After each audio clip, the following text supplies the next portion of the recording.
विना वेंकटेशं ननाथो ननाथः सदा वेंकटेशं स्मरामि स्मरामि। हरे वेंकटेश प्रसीद प्रसीद प्रियं वेंकटेश प्रयच्छ प्रयच्छ। कुंभे पुनर्वसौ जातं केरले चोळपट्टने कौस्तुभांशं धराधीशं कुलशेखरम् आश्रये। श्रीमद्वेदमार्ग प्रतिष्ठापनाचार्य उभय वेदांताचार्यराय பரமஹம்ச பரிவிராஜகாச்சாரியராய் எழுந்தருளியிருக்கும் ஸ்ரீ யதுகிரி எதிராஜ நாராயண ராமானுஜீயர் சுவாமியின் திருவடித் தாமரைகளில் அடியனுடைய தண்டவத் பிரணாமங்களை சமர்ப்பித்துக் கொள்ளுகிறேன். சுவாமியினுடைய ஆக்ஞையின்படி குலசேகராழ்வார் அருளிச் செய்த பெருமாள் திருமொழியிலே 4ஆம் பத்தின் இறுதியில் ஆழ்வார் பாடிய ஒரு பாசுரத்தின் ஒரு வரி, படியாய்க் கிடந்து உன் பவளவாய் காண்பேனே என்கிற ஒரு சொற்றொடர், அதையே தலைப்பாக கொண்டு ஆழ்வார் இந்த பாசுரத்தாலே இந்த 10 பாசுரங்களிலும் என்ன அர்த்தத்தை வெளியிடுகிறார், அதை வெளியிடும் இடமான திருவேங்கடமுடையான் ஸ்ரீனிவாச பெருமான் அவருடைய பெருமை என்ன என்பதை அறிந்த மட்டில் யதாவகாசம் விண்ணப்பிக்கலாம் என்று துவங்குகிறேன்.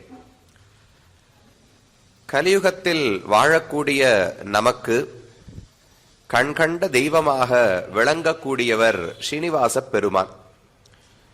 கலியுகத்துக்கே தெய்வமாக பூலோகத்தில் இருப்பவர்களும் விண்ணுலகத்தில் இருப்பவர்களும் அனைவரும் வந்து தரிசிக்கும்படிக்கு மலைக்கு மேலே பகவான் எழுந்தருளி இருக்கிறார்.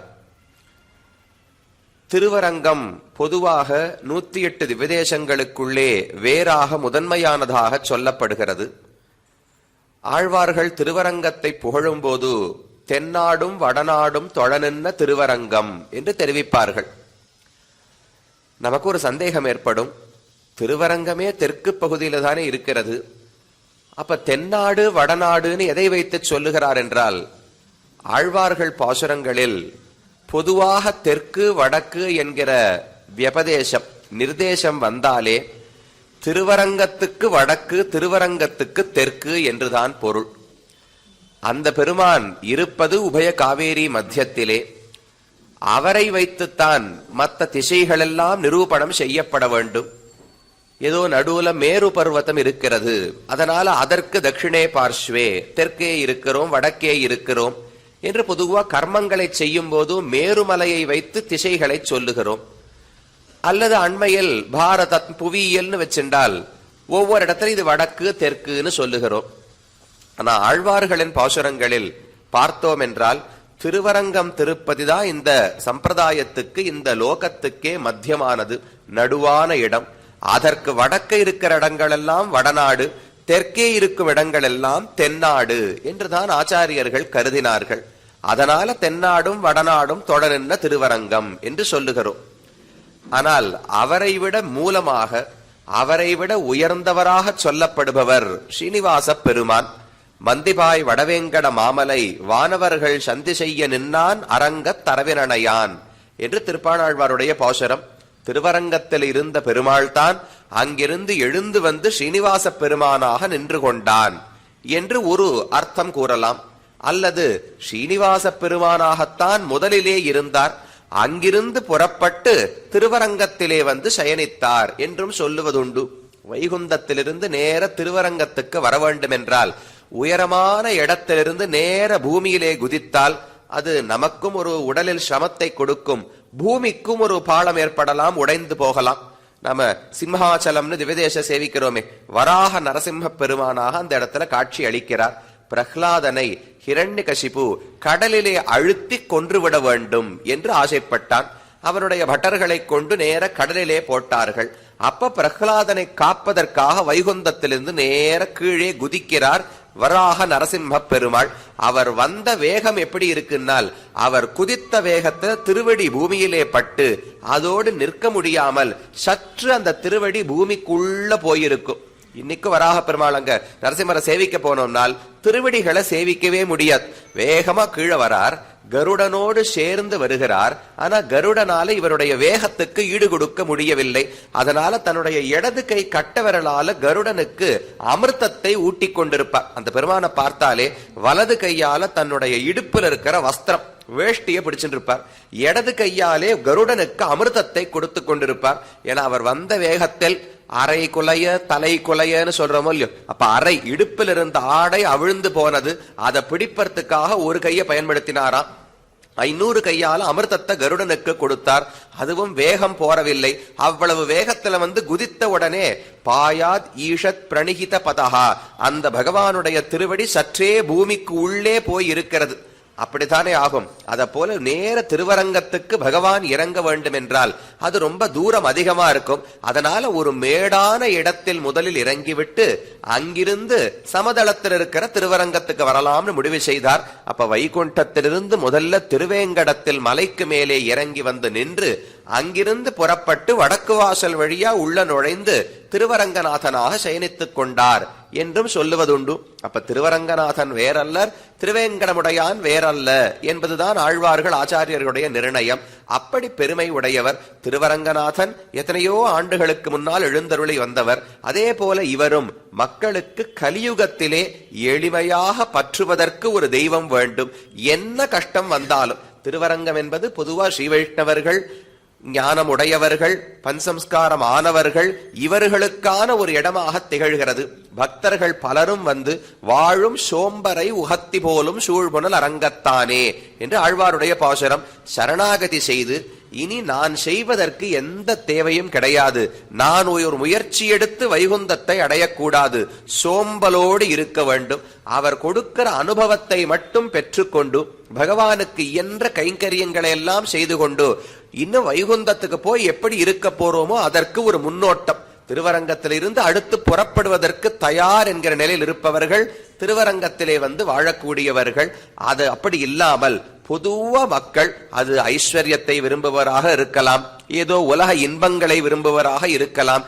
யாராக இருந்தாலும் இவரைத்தான் வணங்க வேண்டும் என்று காட்டுவதற்காக பகவான் பெரிய மலைக்கு மேலே நிற்கிறார். தென்கோள் திசைக்கு திலகமாய் நின்ன திருமாலிரும் சோலைன்னு பேர். ஒரு விளக்கை சாதாரணமா தரையில ஏற்றி வைத்தோம் என்றால் அதனுடைய ஒளி ஒரு குறுகிய வட்டத்துக்கு தான் பரவும். ஒரு மாடத்துக்கு மேல, ஒரு பெரிய கோபுரத்துக்கு மேல எழுத்தி வைத்தோம் என்றால் அதனுடைய ஒளி எல்லா இடங்களிலும் பரவ போகிறது.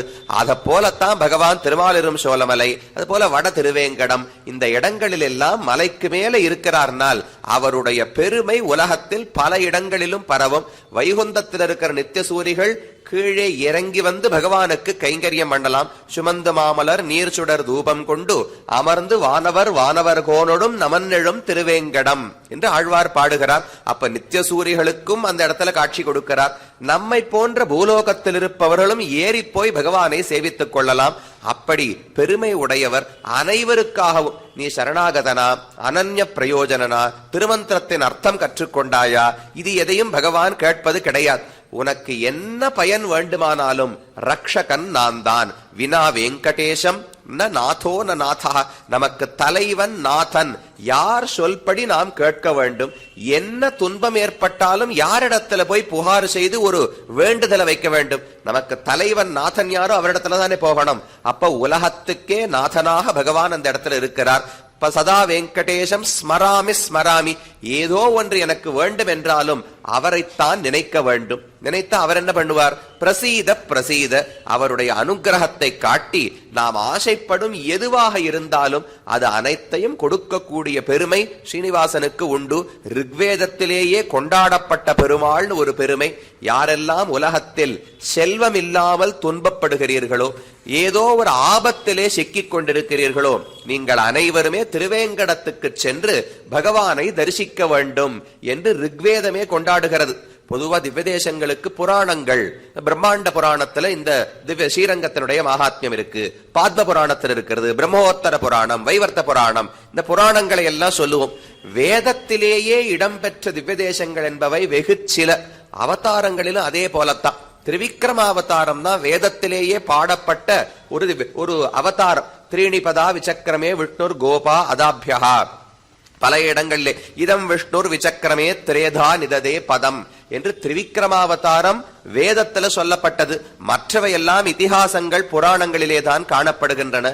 அத போல திவ்யதேசங்களில் பார்த்தாலும் அந்த திரிவிக்ரம பெருமாள் தான் திருவேங்கடத்துல வசிக்கிறார் என்பது ஆழ்வார்களுடைய நிர்வாகம் தான். மந்திபாய் வடவேங்கட மாமலை கீழே திருவரங்கநாதன் பார்த்தோமோ இல்லையோ, அதே போல குன்னமெடுத்த பிரான் கோவர்தனத்தை தூக்கினவர் தான் திருவேங்கடமுடையான், தாவி அளந்த பெருமான் தான் திருவேங்கடமுடையான் என்று பல விதங்களிலே ஆழ்வார்கள் தெரிவிக்கிறார்கள். அப்படி வேதத்திலேயே அராயிகாணே விகடே கிரிங்கச்ச சதான்வே ஷிரிம்பிடஸ்ய ஏபிஸ்துவா சாதயாமசி என்று ரிக்வேதம் சொல்லுகிறது. அராயி கையில் செல்வம் இல்லை என்றாலோ, விகடே ஏதோ ஆபத்தில் இருந்தாலோ, கிரிங்கச்ச பகவான் வாழக்கூடிய மலை. திருமலை திருமலைன்னு சொன்னாலே அது திருவேங்கடமுடையானுடைய 7 மலைகளைத்தான் குறிக்கும். அதுக்கு மேல வெங்கடாச்சலம்னு குறிப்பிட்டு சொல்ல வேண்டிய தேவையே கிடையாது. திருமலை ஆழ்வார் அப்படின்னு பொதுவா கூப்பிடுவதே. அந்த திருமேனி பகவானுடைய அந்த மலையே அவருடைய திருமேனியாகத்தான் கருதப்படுகிறது. அப்ப திருமலை ஆழ்வார் ஸ்ரீ சயசாசலம் என்றுதானே பெயர் சொல்லுகிறோம். அந்த மலைக்கு மேல பகவான் தானே காட்சி அளிக்கிறார். அந்த பெருமானை பற்றி குலசேகர ஆழ்வார் ஒரு 10 பாசுரங்கள் பாடுகிறார். தன்னுடைய பெருமாள் திருமொழியிலே 4வது பதிகம் இந்த பதிகம். முதல் 3 பதிகங்களாலே திருவரங்கநாதனை பற்றி வரிசைய ஆழ்வார் பாடிக்கொண்டே வந்தார். ஆழ்வார் பிறந்தது மாசி மாசத்திலே புனர்வசு நட்சத்திரம். பல ஆழ்வார்கள் இருந்தாலும் அதில் அநேகமாக எல்லாருமே கஷ்டப்பட்டு பகவானாலே அனுகிரகிக்கப்பட்டு ஆழ்வார்களாக ஆனவள். நம்மாழ்வாருக்கு பிறவியிலேயே சகஜமாக மயர்வர மதிநலத்தை பகவான் அருளினார். ஒரு தொண்டடிப்புடி ஆழ்வார்னு சொன்னால் ஒரு தாசியினிடத்திலே ஆட்பட்டு வட்டில் திருடு போய் அதுக்கு இவர்தான் காரணம்னு சிறையிலே அடைக்கப்பட்டு அதற்கு பிறகு ஞானத்தை பகவான் கொடுத்து பாசுரங்களை பாட வைத்தார். இப்படி ஒவ்வொரு காலகட்டம் கலியன் திருமங்கை ஆழ்வாருக்கு அவரிடத்திலிருந்து செல்வத்தை எல்லாம் பறிக்கும் போது வயலாளி மணவாளன் மந்திரத்தை உபதேசித்தார். அப்படி ஒவ்வொருத்தருக்கு உண்டு. அப்ப கஷ்டப்பட்டு ஏதோ உலகத்தாலே பாதிக்கப்பட்ட போது பகவான் அனுகிரகித்து இதுதான் சிறந்த இலக்கு, நான் தான் உனக்கு தெய்வம்னு காட்டிக் கொடுக்கிறார். ஆனா குலசேகர ஆழ்வாருக்கு மட்டும் வேறுபாடு. ரொம்ப உயர்ந்த குலத்திலே பெரிய அரசராக பிறந்தவர். கும்பே புனர்வசௌ ஜாத்தம் கேரளே சோழப்பட்டனே கௌஸ்துபாம்சம் தராதீசம் குலசேகரம் ஆசிரியே. பகவானுடைய கௌஸ்துபம் என்கிற அழகான மணி திரு நீலநாயகம்னு சாத்திக் கொள்ளுகிறாரே, அத போல பெரிய ஒரு மணி கௌஸ்துபம்னு பகவானுடைய திருமேனியில இருக்குமாம். அந்த கௌஸ்துபத்தின் அம்சமாகத்தான் குலசேகர ஆழ்வார் பிறந்தார். அதன கௌஸ்துபம்னா ஒரு அச்சேதன பொருள் தானே, அறிவற்ற பொருள் தானே. ஒரு மாலை ஒரு ஹாரம் அணிந்து கொண்டிருக்கிறான்னா அது அறிவற்ற பொருள். அறிவற்ற பொருளின் அம்சமாக ஆழ்வார் எப்படி பிறக்க முடியும்? பல இடங்களில் சொல்றோம் இல்லையா, பாஞ்சஜன்யத்தினுடைய அம்சம் சுதர்சன ஆழ்வார், சக்கரத்தாழ்வாருடைய அம்சம் திருமிழிசை ஆழ்வார். கருடனுடைய அம்சம்னு சொன்னா புரியறது. கருடன்னா ஒரு ஜீவாத்மா இருக்கார் சுவாமி. ஆதிசேஷனுடைய அம்சம்னு சொன்னா புரியறது.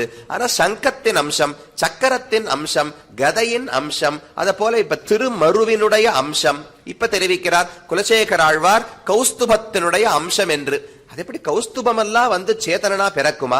அறிவில்லாத ஒரு பொருள் எப்படி அறிவிருப்பவராக மாற முடியும், எப்படி அனுகிரகிக்க முடியும்னு கேள்வி வரும். வைகுந்தத்துல போனோம்னால் எல்லா பொருள்களுக்குள்ளும் ஒவ்வொரு நித்திய சூரிதான் இருக்கிறார். கௌஸ்துபம்னு சொன்னால் அது மேல இருக்கக்கூடிய ஒரு மணி, ஒரு ஹாரம் இருக்கிறது. அந்த ஹாரத்துக்குள்ள ஒரு நித்திய சூரி கண்டிப்பாக இருப்பார்.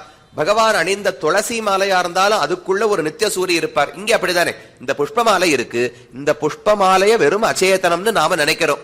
ஆனா இதற்குள்ள ஒரு ஜீவாத்மா சேதனன் இருக்கிறார். இந்த காகிதம் இருக்கு, இந்த காகிதத்துக்குள்ள ஒரு ஜீவாத்மா. இந்த மாம்ச பிண்டம் உடல் இருக்கு, உடலுக்குள்ள ஒரு ஜீவாத்மா. அதே போல வைகுந்தத்திலும் கௌஸ்துபம் என்கிற மணிக்குள்ளே ஒரு ஜீவாத்மா உண்டு. அவர் நித்திய சூரி. ஜீவாத்மான்னு சொன்னா பத்தர்கள் நம்மை போன்றவன் நினைக்க வேண்டாம். என்னைக்குமே உலகத்துல பிறக்காத ஒரு நித்திய சூரி இருப்பார். அவருடைய அம்சமாகத்தான் கௌஸ்துபாம்சம் தராதீசம், இந்த உலகத்தையே ஆளக்கூடியவராக சேர குலத்திலே அரசர் குலத்திலே பிறந்தார். சேர குலம்னா கேரள மாநிலம் இருக்கே, அங்க இருந்த பல அரசர்கள் அதுல பிறந்தார்னா கேரளத்துக்கு மட்டும் தலைவர்னு சொல்ல முடியாது.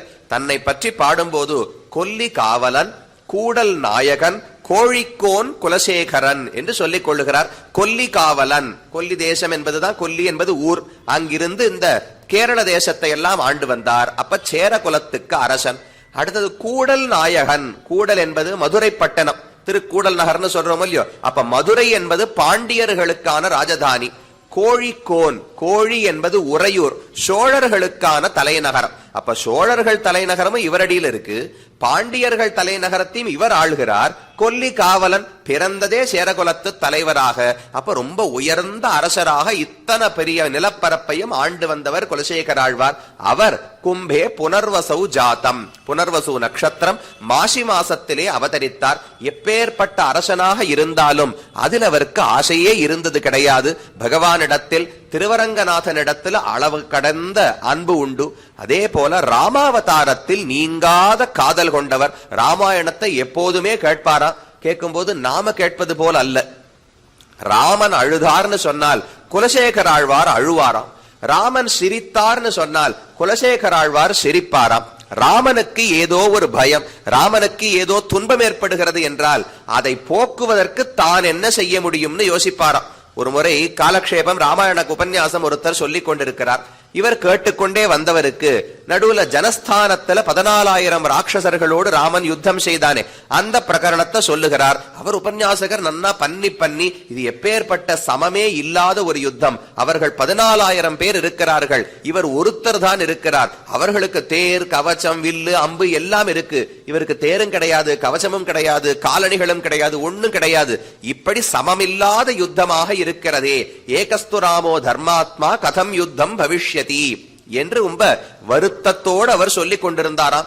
கேட்ட குலசேகர ஆழ்வாருக்கு கோபம் ஏற்பட்டது. நம் ராமனுக்கு ஒரு கஷ்டம்னா நாம தானே போய் உதவ வேண்டும். உடனே சதுரங்க சேனை, ரத, கஜ, துரக, பதாதிகள் எல்லாரையும் அணிவகுக்க சொன்னார். உடனே புறப்பட்டு எல்லாரும் இப்ப ஜனஸ்தானத்துக்கு போய் ராமன் பவனோடு சேர்ந்து சண்டையிட வேண்டும் என்று ஆணை பிறப்பித்து விட்டார். பயந்தே போனார்கள் மந்திரிகள் எல்லாம். அப்புறம் இந்த உபன்யாசகர் இல்ல ராமனே முடித்து விட்டான். ஒரு முகூர்த்த காலத்திலே அசகாய சூரனாய், அனபாய சாகசனாய், 14 சஹசிராணி ரக்ஷசாம் பீமகர்மணாம் ஹதான் ஏகேன ராமேண மானுஷேன பதாத்தினா என்று ராமாயண ஸ்லோகம். ராமன் ஒருத்தர் தான், தரையில் தான் நிற்கிறார். நேர்மையான யுத்தம் மட்டும்தான் தெரியும்.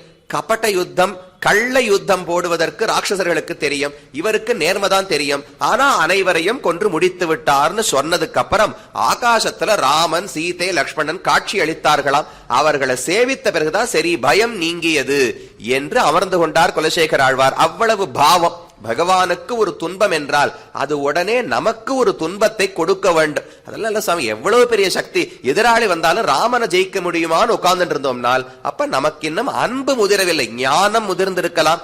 ராமன் முழுமுதற் கடவுள், ஒருவில்லால் ஓங்கு முன்னீர் அடை துலகங்கள் உய்ய செருவிலை அரக்கர்கோனை செத்தனம் சேவகனார், அவரை தவிர சிலையினால் இலங்க செத்த தேவனே தேவனாவான். இதுவும் ஆழ்வார் தான் பாடுறார்.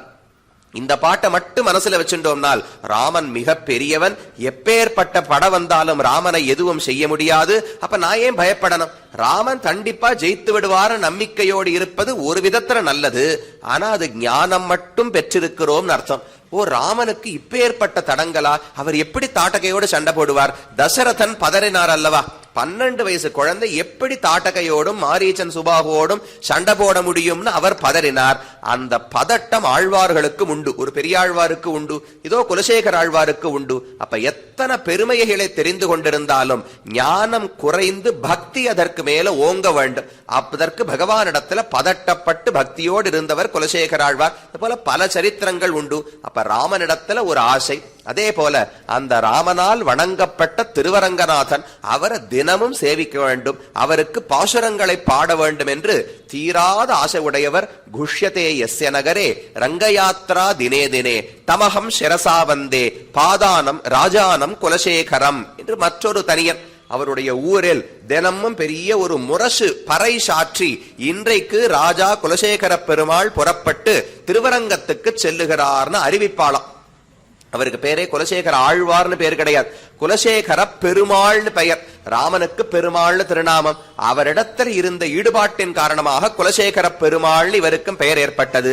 ரங்கயாத்திரா தினே தினே, தினமும் காலை எழுந்து நாமெல்லாம் சொல்றோம் இல்லையோ, இன்னிலிருந்து நல்லவனா இருக்க போறேன், இன்னிலிருந்து பொய் சொல்ல மாட்டேன்னு நாம இந்த அடிப்படையை தாண்டுவதற்கே இன்னும் முடியவில்லை.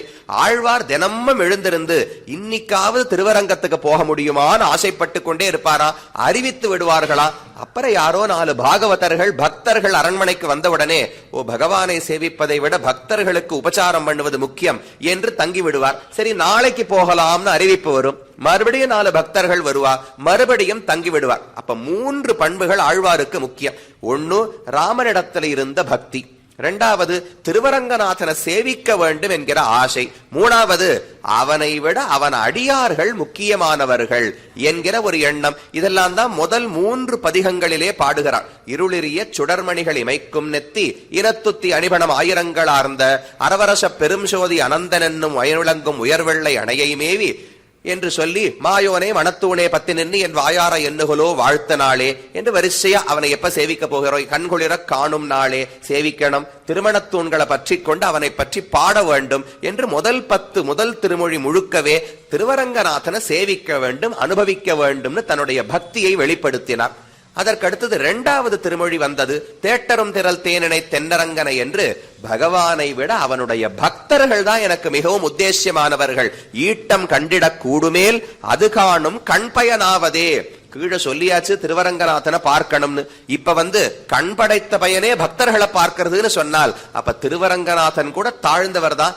அவரை விட அவருடைய பக்தர்களை காண்பது, அவர்களோடு சேருவது, அவர்களுடைய தொண்டரடிப்பொடி ஆட நாம் பெரில் கங்கை நீர் குடைந்தாடும் வேட்கை என்னாவதேன்னு பாடுகிறார். எல்லாரும் கங்கையில நீராட வேண்டும், பாபங்களை எல்லாம் போக்கிக் கொள்ள வேண்டும் ஆசைப்படுகிறார்கள். தொண்டர்களுடைய கால் தூசி அதுல நீராடி விட்டோம் என்றால் அதுக்கு மேல ஒரு புனிதத்தன்மை கொடுக்கிறது உலகத்திலேயே கிடையாது. அதனால கங்கை நீரில் நீராட வேண்டும் என்கிற ஆசையே தோன்றாது என்று ஆழ்வார் தெரிவித்தார். இதெல்லாம் 2வது. 3வது திருமொழியிலே மெய்யல் வாழ்க்கையை மெய்யெனக் கொள்ளும் இவ்வையன் தன்னோடும் கூடுவதில்லையான். இந்த உலகத்தில் தனக்கு இருக்கக்கூடிய வைராக்கியம். இப்ப முதல் 10 பாசுரங்களாலே பகவானிடத்தில் இருந்த பக்தி ஆசையை சொன்னார். 2வது 10 பாசுரங்கள் 2ஆம் திருமொழியாலே பாகவதர்களிடத்தில் இருக்கிற பக்தியை சொன்னார். 3ஆம் திருமொழியாலே உலகத்தில் தனக்கு இருக்கிற வைராக்கியத்தை பறக்க பேசினார். எனக்கு இதில் ஆசை இல்லை என்று. இது 3 முடிந்த பிறகுதான் இந்த 4வது திருமொழி ஊனில் வாழ்த்தான் ஊனேறு செல்வத்து உடற்பிறவி யான் வேண்டேன் என்று ஆழ்வார் பாடத் தொடங்குகிறார். அப்ப அவர் பிறந்ததே எப்போதும் திருவரங்கத்தை சேவிக்க வேண்டும் என்று அவரை பற்றி இந்த 10 பாசுரங்கள் பார்க்கிறோம் இல்லையோ, இதுல திரும்ப திரும்ப பிறப்பேனே பிறப்பேனே பிறப்பேனே என்று ஒவ்வொரு பாசுரத்திலும் வருகிறது. நமக்கு சந்தேகம் வரும், ஆழ்வார்கள் பிறக்க கூடாது என்று தானே சொல்ல வேண்டும். இனி இந்த உரையேன், இந்த சம்சாரத்துல என்னால வாழவே முடியாது, இன்னின்ன நீர்மை இனியா முறாமை, எனக்கு மறுபடியும் ஜன்மத்தையே கொடுக்காதே, இப்போதே வைகுந்தத்துக்கு அழைத்து போ. இதுதான் ஆழ்வார்களுடைய பொதுவான பிரார்த்தனை. ஆனா குலசேகர ஆழ்வார் மட்டும் பிறக்க வேண்டும் பிறக்க வேண்டும் இந்த 10 பாசுரங்களிலும் பாடுகிறார். அது என்ன பிறவி? ஆழ்வார் ஏன் பிறப்பை பிரார்த்திக்கிறார்? நமக்கு சந்தேகம் வரும். அதற்கு சுவாமி மணவாள மாமுனிகள் தன்னுடைய உபதேச ரத்தினமாலை என்கிற பிரபந்தம், அதுல இந்த குலசேகர ஆழ்வார் அவதரித்த நாளினுடைய பெருமையை சொல்லணும் இல்லையோ, அதுல தெரிவிக்கிறார். மாசி புனர்பூசம் காண்மின் மண்ணுலகீர் தேசு இத்திவசத்துக்கேதன்னில் பேசுகின்றேன் கொல்லி நகர்கோன் குலசேகரன் பிறப்பால் நல்லவர்கள் கொண்டாடும் நாள் என்று பாசுரம் இருக்கு. அங்கேயும் குலசேகரன் பிறப்பால் நல்லவர்கள் கொண்டாடும் நாள். குலசேகர ஆழ்வாருக்கும் பிறவிக்கும் ஏதோ சம்பந்தம் இருக்குன்னு தெரிகிறது. இங்கேயும் பிறப்பேன் ஆவேனே பிறப்பேன் ஆவேனே பிறப்பேன் ஆவேனேன்னு வரிசையா பிரார்த்திக்கிறார். இந்த 2 பிறவிகளும் ஒரே பிறவிதான் புரிந்து கொள்ள வேண்டும். அவர் அவதரித்தது மாசி புனர்வசு. அவருக்கு பிடிச்ச ராமருடைய நட்சத்திரம். ராமனும் புனர்வசு நட்சத்திரம். ராமனையே தெய்வமாக கொண்ட குலசேகர ஆழ்வாரும் புனர்வசு நட்சத்திரம். இன்னொரு பெருமை அந்த நட்சத்திரத்துக்கு உண்டு. ராமானுஷரையே தெய்வமாக கொண்ட எம்பாருக்கும் அதே புனர்வசு நட்சத்திரம். இவர் தை புனர்வசு, இவர் மாசி புனர்வசு, அவர் சித்திர புனர்வசு. 3 பேருமே புனர்வசுல அவதரித்தார்கள். முப்புரி ஊட்டிய திருநக்ஷத்திரம்னு சொல்லுவார்கள். ஒரு திருநக்ஷத்திரத்தில் பகவானும் தோன்றியிருந்து, ஆழ்வார்களிலும் ஒருவர் தோன்றியிருந்து, ஆச்சாரியர்களிலும் ஒருவர் தோன்றியிருந்தால் அதற்கு முப்புரி ஊட்டின திருநக்ஷத்திரம். ஒரு விளக்கு ஏத்தும் போது ஒரே ஒரு திரிய போட்டு ஏத்தினோம்னா சுமாரா எரியும். அதுதானே காத்தடிச்சதுன்னா சட்டுன்னு அணைஞ்சு போனாலும் போகலாம். அதுவே 2 திரிகளை தனியா திரிச்சு அதை 2ஐயும் பிணைச்சு ஏத்தினோம்னால் அதுக்கு இன்னும் வலிமை அதிகமா இருக்கும். அத போல 3 திரிகளை சேர்க்கணுமா. பகவானால் வந்த பெருமை, ஆழ்வாரால் வந்த பெருமை, ஆச்சாரியனால் வந்த பெருமை. இப்ப திருவோணம்னு எடுத்துட்டோம்னா எல்லாமே இருக்கும் இல்லையோ. ஐப்பசியில் ஓணம், பொய்கையாழ்வார் அவதாரமும் இருக்கு, பிளலோகாச்சார அவதாரமும் இருக்கு. பகவானுக்கான நட்சத்திரம் திருவோணம். அதே பெருமை இந்த புனர்வசுக்கும் உண்டு. சித்திர புனர்வசு ராமன் அவதரித்தார். மாசி புனர்வசு ராமனையே பற்றினவரான குலசேகர ஆழ்வார் அவதரித்தார். தை புனர்வசு எம்பார் என்கிற கோவிந்த பெருமாளுடைய அவதாரம். இவர்கள் 3 பேரும் அது என்னமோ தெரியல, புனர்வசூல பிறந்தாலே வைராக்கியம் அதிகமா இருக்கும் போல் இருக்கு.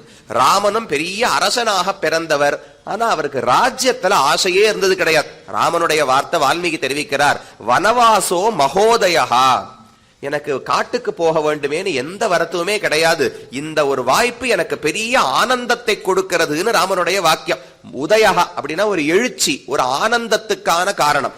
மகா உதயகா, ரொம்ப பெரிய ஆனந்தம் இந்த வனவாசம் எனக்கு கொடுக்க போகிறதுன்னு ராமன் தெரிவிக்கிறார். ஏன்னா இங்க இருப்பதை விட காட்டுக்கு போனா சீதையோடு தனிமையில் ஆனந்தமா இருக்கலாம். காட்டுக்கு போனால்தான் தண்டகாரண்யத்து ரிஷிகள், குஹன், சுக்ரீவன், விபீஷணன் இவர்களையெல்லாம் தன்னோடு சேர்த்துக் கொள்ள முடியும். அப்ப பகவானை பொறுத்தவரை இருக்கிற செல்வத்தோடு போரும்னு அவர் நினைக்கிறதே கிடையாது. அப்படி நினைச்சிருந்தா அவதாரமே செய்ய மாட்டார், இந்த உலகத்திலே வரமாட்டாரோ இல்லையோ. வைகுந்தத்துல அவருக்கு என்ன குறை? ஸ்ரீதேவி, பூதேவி, நீலாதேவி, எண்ணிலடங்காத நித்தியசூரிகள், முக்தாத்மாக்கள் கூடயே இருக்கா. பார்த்து பார்த்து பகவானுக்கு என்ன எப்போது வேண்டுமோன்னு கைங்கரியம் செய்யக்கூடியவர்கள். அது அனைத்தையும் விட்டு விட்டு இந்த உலகத்துல வந்தா யாரும் சீன்றதே கிடையாது. கண்ணன் பிறந்தார்னா யார் பார்த்தா? ஒருத்தருக்கு நல்ல செய்தி சொல்ல முடிஞ்சதா? யாரான்னு 10 பேர் வந்து கண்ணன் அவதரித்தாரான்னு பார்த்தார்களா? ஒண்ணுமே கிடையாது. அந்த குறை இருக்க கூடாதே என்றுதான் ஆழ்வார் பாடினார். வண்ணமாடங்கள் சூழ் திருக்கோட்டியூர் கண்ணன் கேசவன் நம்பி பிறந்தினில் எண்ணெய் சுண்ணம் எதிரெதிர் தூவிட. இத்தனை பேரும் மதுரைக்கு வரவே இல்லை. மதுரையில் கண்ணன் பிறக்கும் போது ஒருத்தருக்கு கூட ஒரு சர்க்கரைய வாயில போட்டு நல்ல செய்தியே வசுதேவரால சொல்ல முடியாது. ஆனா ஒரு பிரதிஜை மட்டும் பண்ணிட்டார். 10,000 பிராமணர்களுக்கு 10,000 பசுமாடுகளில் 10,000 ரத்தன கம்பளங்களை போத்தி 10,000 பொற்காசுகளோடு நான் தானம் பண்ண போறேன் இப்படின்னு ஒரு பிரதிஜை மட்டும் எடுத்துட்டார். ஏன்னா நிஜமா இப்ப பண்ண போறது இல்ல. சொல்லும் போது 4 பேருக்குன்னு சொல்லாம 10,000 சொல்லலாமோ இல்லையோ. ஆனா பண்ணார். 10 வருஷங்கள் கழிச்சு கம்சன் இறந்த பிறகு, இவர்கள் அரசர்களான பிறகு, கண்ணன் பிறக்கும் போது இவர் என்ன பிரதிஜை பண்ணாரோ அந்த தானத்தை எல்லாம் பிற்பாடு வசுதேவர் செய்தார் என்று பாகவத புராணம் கூறுகிறது. அப்ப கண்ணன் பிறந்த போது யாரும் அவரை கருண்டு கொள்ளவில்லை. ராமன் பிறந்த போது எத்தனை பேர் உண்மையில் உணர்ந்து கொண்டார்கள். அப்ப அங்கு இருப்பதில் பகவானுக்கு ஆனந்தம் பிறப்பதில்லை. ஏதோ மக்களை எப்படியாவது ரட்சிக்க வேண்டும் என்கிற எண்ணத்தோடு தான் இறங்கி வருகிறார். வந்த இடத்திலும் அயோத்தியிலேயே அமர்ந்து கொண்டு ஊரே அவர்தான் தெய்வம்னு இருக்கிறது. ராமோ ராமோ ராமயதி பிரஜானாம் அபவன் கதாஹா ராமபூதம் ஜெகதபூத். ராமன் தான் பேச்சு. ஒருத்தருக்கு ஒருத்தர் பகைமையே பாராட்ட மாட்டார்களாம். உலகமே ராமனையே பார்த்துட்டு இருக்குன்னு வச்சுங்களேன். அப்ப நான் இன்னொருத்தரை பார்த்தா தானே ஒரு ஏற்றத்தாழ்வு மனப்பான்மை வரப்போறது, போட்டி மனப்பான்மை வரப்போறது. துவேஷமோ ஒரு பகைமையோ பொறாமையோ வருவதெல்லாம் ஒருத்தர் பார்த்துட்டாத்தான். யாருமே இப்படி பார்க்காமல் ராமமேவ அனுபஷ்யந்தா நாபியஹிம்சன் பரஸ்பரம்னு தெரிவிக்கிறார். ஒருத்தருக்கு ஒருத்தர் எந்த பகையுமே கிடையாது. எல்லாருக்கும் ராமனுடைய நன்மை மட்டும்தான் குறிக்கோள். எனக்கு என் நன்மை முக்கியம், அவருக்கு அவர் நன்மை முக்கியம்னா எங்க 2 பேருக்குள்ள போட்டி வரும். எல்லாருக்குமே ராமனுடைய நன்மை தானே முக்கியம். அப்ப போட்டி வருவதற்கே இடம் கிடையாது என்று அயோத்தி மக்கள் இருந்தார்கள். ஆனா அவர்களை விட்டுட்டு கீழ் வந்துட்டா. யாரெல்லாம் தங்கிட்ட உயிரா இருக்காளோ அவர்களை விட்டுடுறது. இவர் வேண்டாம அவரிடத்துல ஆசையே இல்லாமல் உலகத்தார்கள் நம்ம போல இருக்கோமே, நமக்கு எப்ப வந்து அனுகிரகிக்கலாம்னு பகவான் வந்து கொண்டே இருக்கிறார். அப்ப வனவாசோ மகோதயா, ராஜ்யத்தை விட்டு வனவாசத்துக்கு வந்தது எனக்கு பெரிய ஆனந்தம் என்று ராமனுடைய கூற்று. ஆனால் ஒரு சந்தேகம் வரும். வேற ஒரு இடத்துல சொல்லும் போது என்னுடைய ஒரு பாக்ய ஹானியை எப்படித்தான் சொல்றதுன்னு தெரியல, நான் ரொம்ப ஒரு ராசியே இல்லாதவன் போல் இருக்கு, எனக்கு வரிசையா துன்பங்களாக வந்து கொண்டிருக்கின்றன ராமன் ஒரு இடத்துல வருத்தப்பட்டு லக்ஷ்மண இடத்துல சொல்லுகிறார். ராஜ்யாத் பிரம்சஹா வனே வாசஹா சீதா நஷ்டா ஹதோ த்விஜஹா ஈதிருஷீயம் மமாலக்ஷ்மீஹி நிர்தஹேதபி பாவகம் என்று ராமனுடைய வாக்கியம். ராம என்னுடைய அலக்ஷ்மி, லக்ஷ்மின்னு சொன்னா பாக்யம், அலக்ஷ்மி எனக்கு பாக்யமே கிடையாது போல இருக்கு, இவ்வளவு தௌர்பாகியசாலியா நான் இருக்கேன். என்னென்ன இருக்கு? ராஜ்யாத் பிரம்சஹா, என்ன ராஜ்யத்துல இருக்க கூடாதுன்னு சொல்லிவிட்டார்கள். அரசு கிடையாது, பரதனுக்குத்தான் பட்டம்னு சொல்லிவிட்டார்கள். அடுத்தது வனே வாசகா, சரி அரசு வேண்டாம், அயோத்தியில வாழ்வதற்கு ஒரு மூலையில இடம் கொடுத்திருக்கலாமோ இல்லையோ. தசரதனுடைய தோளுக்கு கீழே நிழலுக்கு கீழே ஒதுங்கி வாழ வேண்டும்னு ராமனுக்கு ஆசை, அதுவும் கூடாது என்று கைகையை சொல்லிவிட்டாள். அப்ப வனே வாசகா, வந்த இடத்துலயா ஆனந்தமா இருக்கலாமா? சீதா நஷ்டா, சீதையும் ராவணன் அபகரித்துக் கொண்டு போனான். இதெல்லாம் போனாலும் எனக்கு ஜட்டாயு பெரிய துணையாக இருப்பார். அவர் சிறகுக்கு கீழே ராமன் ஜட்டாயுவை தன் தகப்பனாருக்கு நிகராகத்தான் கருதினான். அவர் சிறகுக்கு கீழே வாழணும்னு தான் அவருக்கு ரொம்ப ஆசை. ஹதோத்விஜா, அந்த ராவணன் அவரையும் கொன்று விட்டான். இப்பேற்பட்ட தௌர்பாகியத்தை நான் யாருக்குமே பார்த்தது, நமக்கெல்லாம் கூட நடக்கிறது இல்லையே. நம்ம கிட்ட இருக்கிற வீட்டிலிருந்து நம்மளை வெளியில தள்ளி, உனக்கு இந்த வீடு சொந்தமே கிடையாதுன்னு சொல்லி மனைவியும் பறித்து கொண்டு நமக்கு ரொம்ப நெருக்கமானவரையும் கொன்னு, இப்படியெல்லாம் யாரா நம்மளை கட்டப்படுத்துறாளான்னு. அப்ப நாம் பட்ட கஷ்டங்களை விட பகவான் அதிகமாக துன்பத்தப்படுகிறார். நாட்டில் பிறந்து மனுஷர்க்கா படாதன பட்டுன்னு ஆழ்வாருடைய பாசுரம்.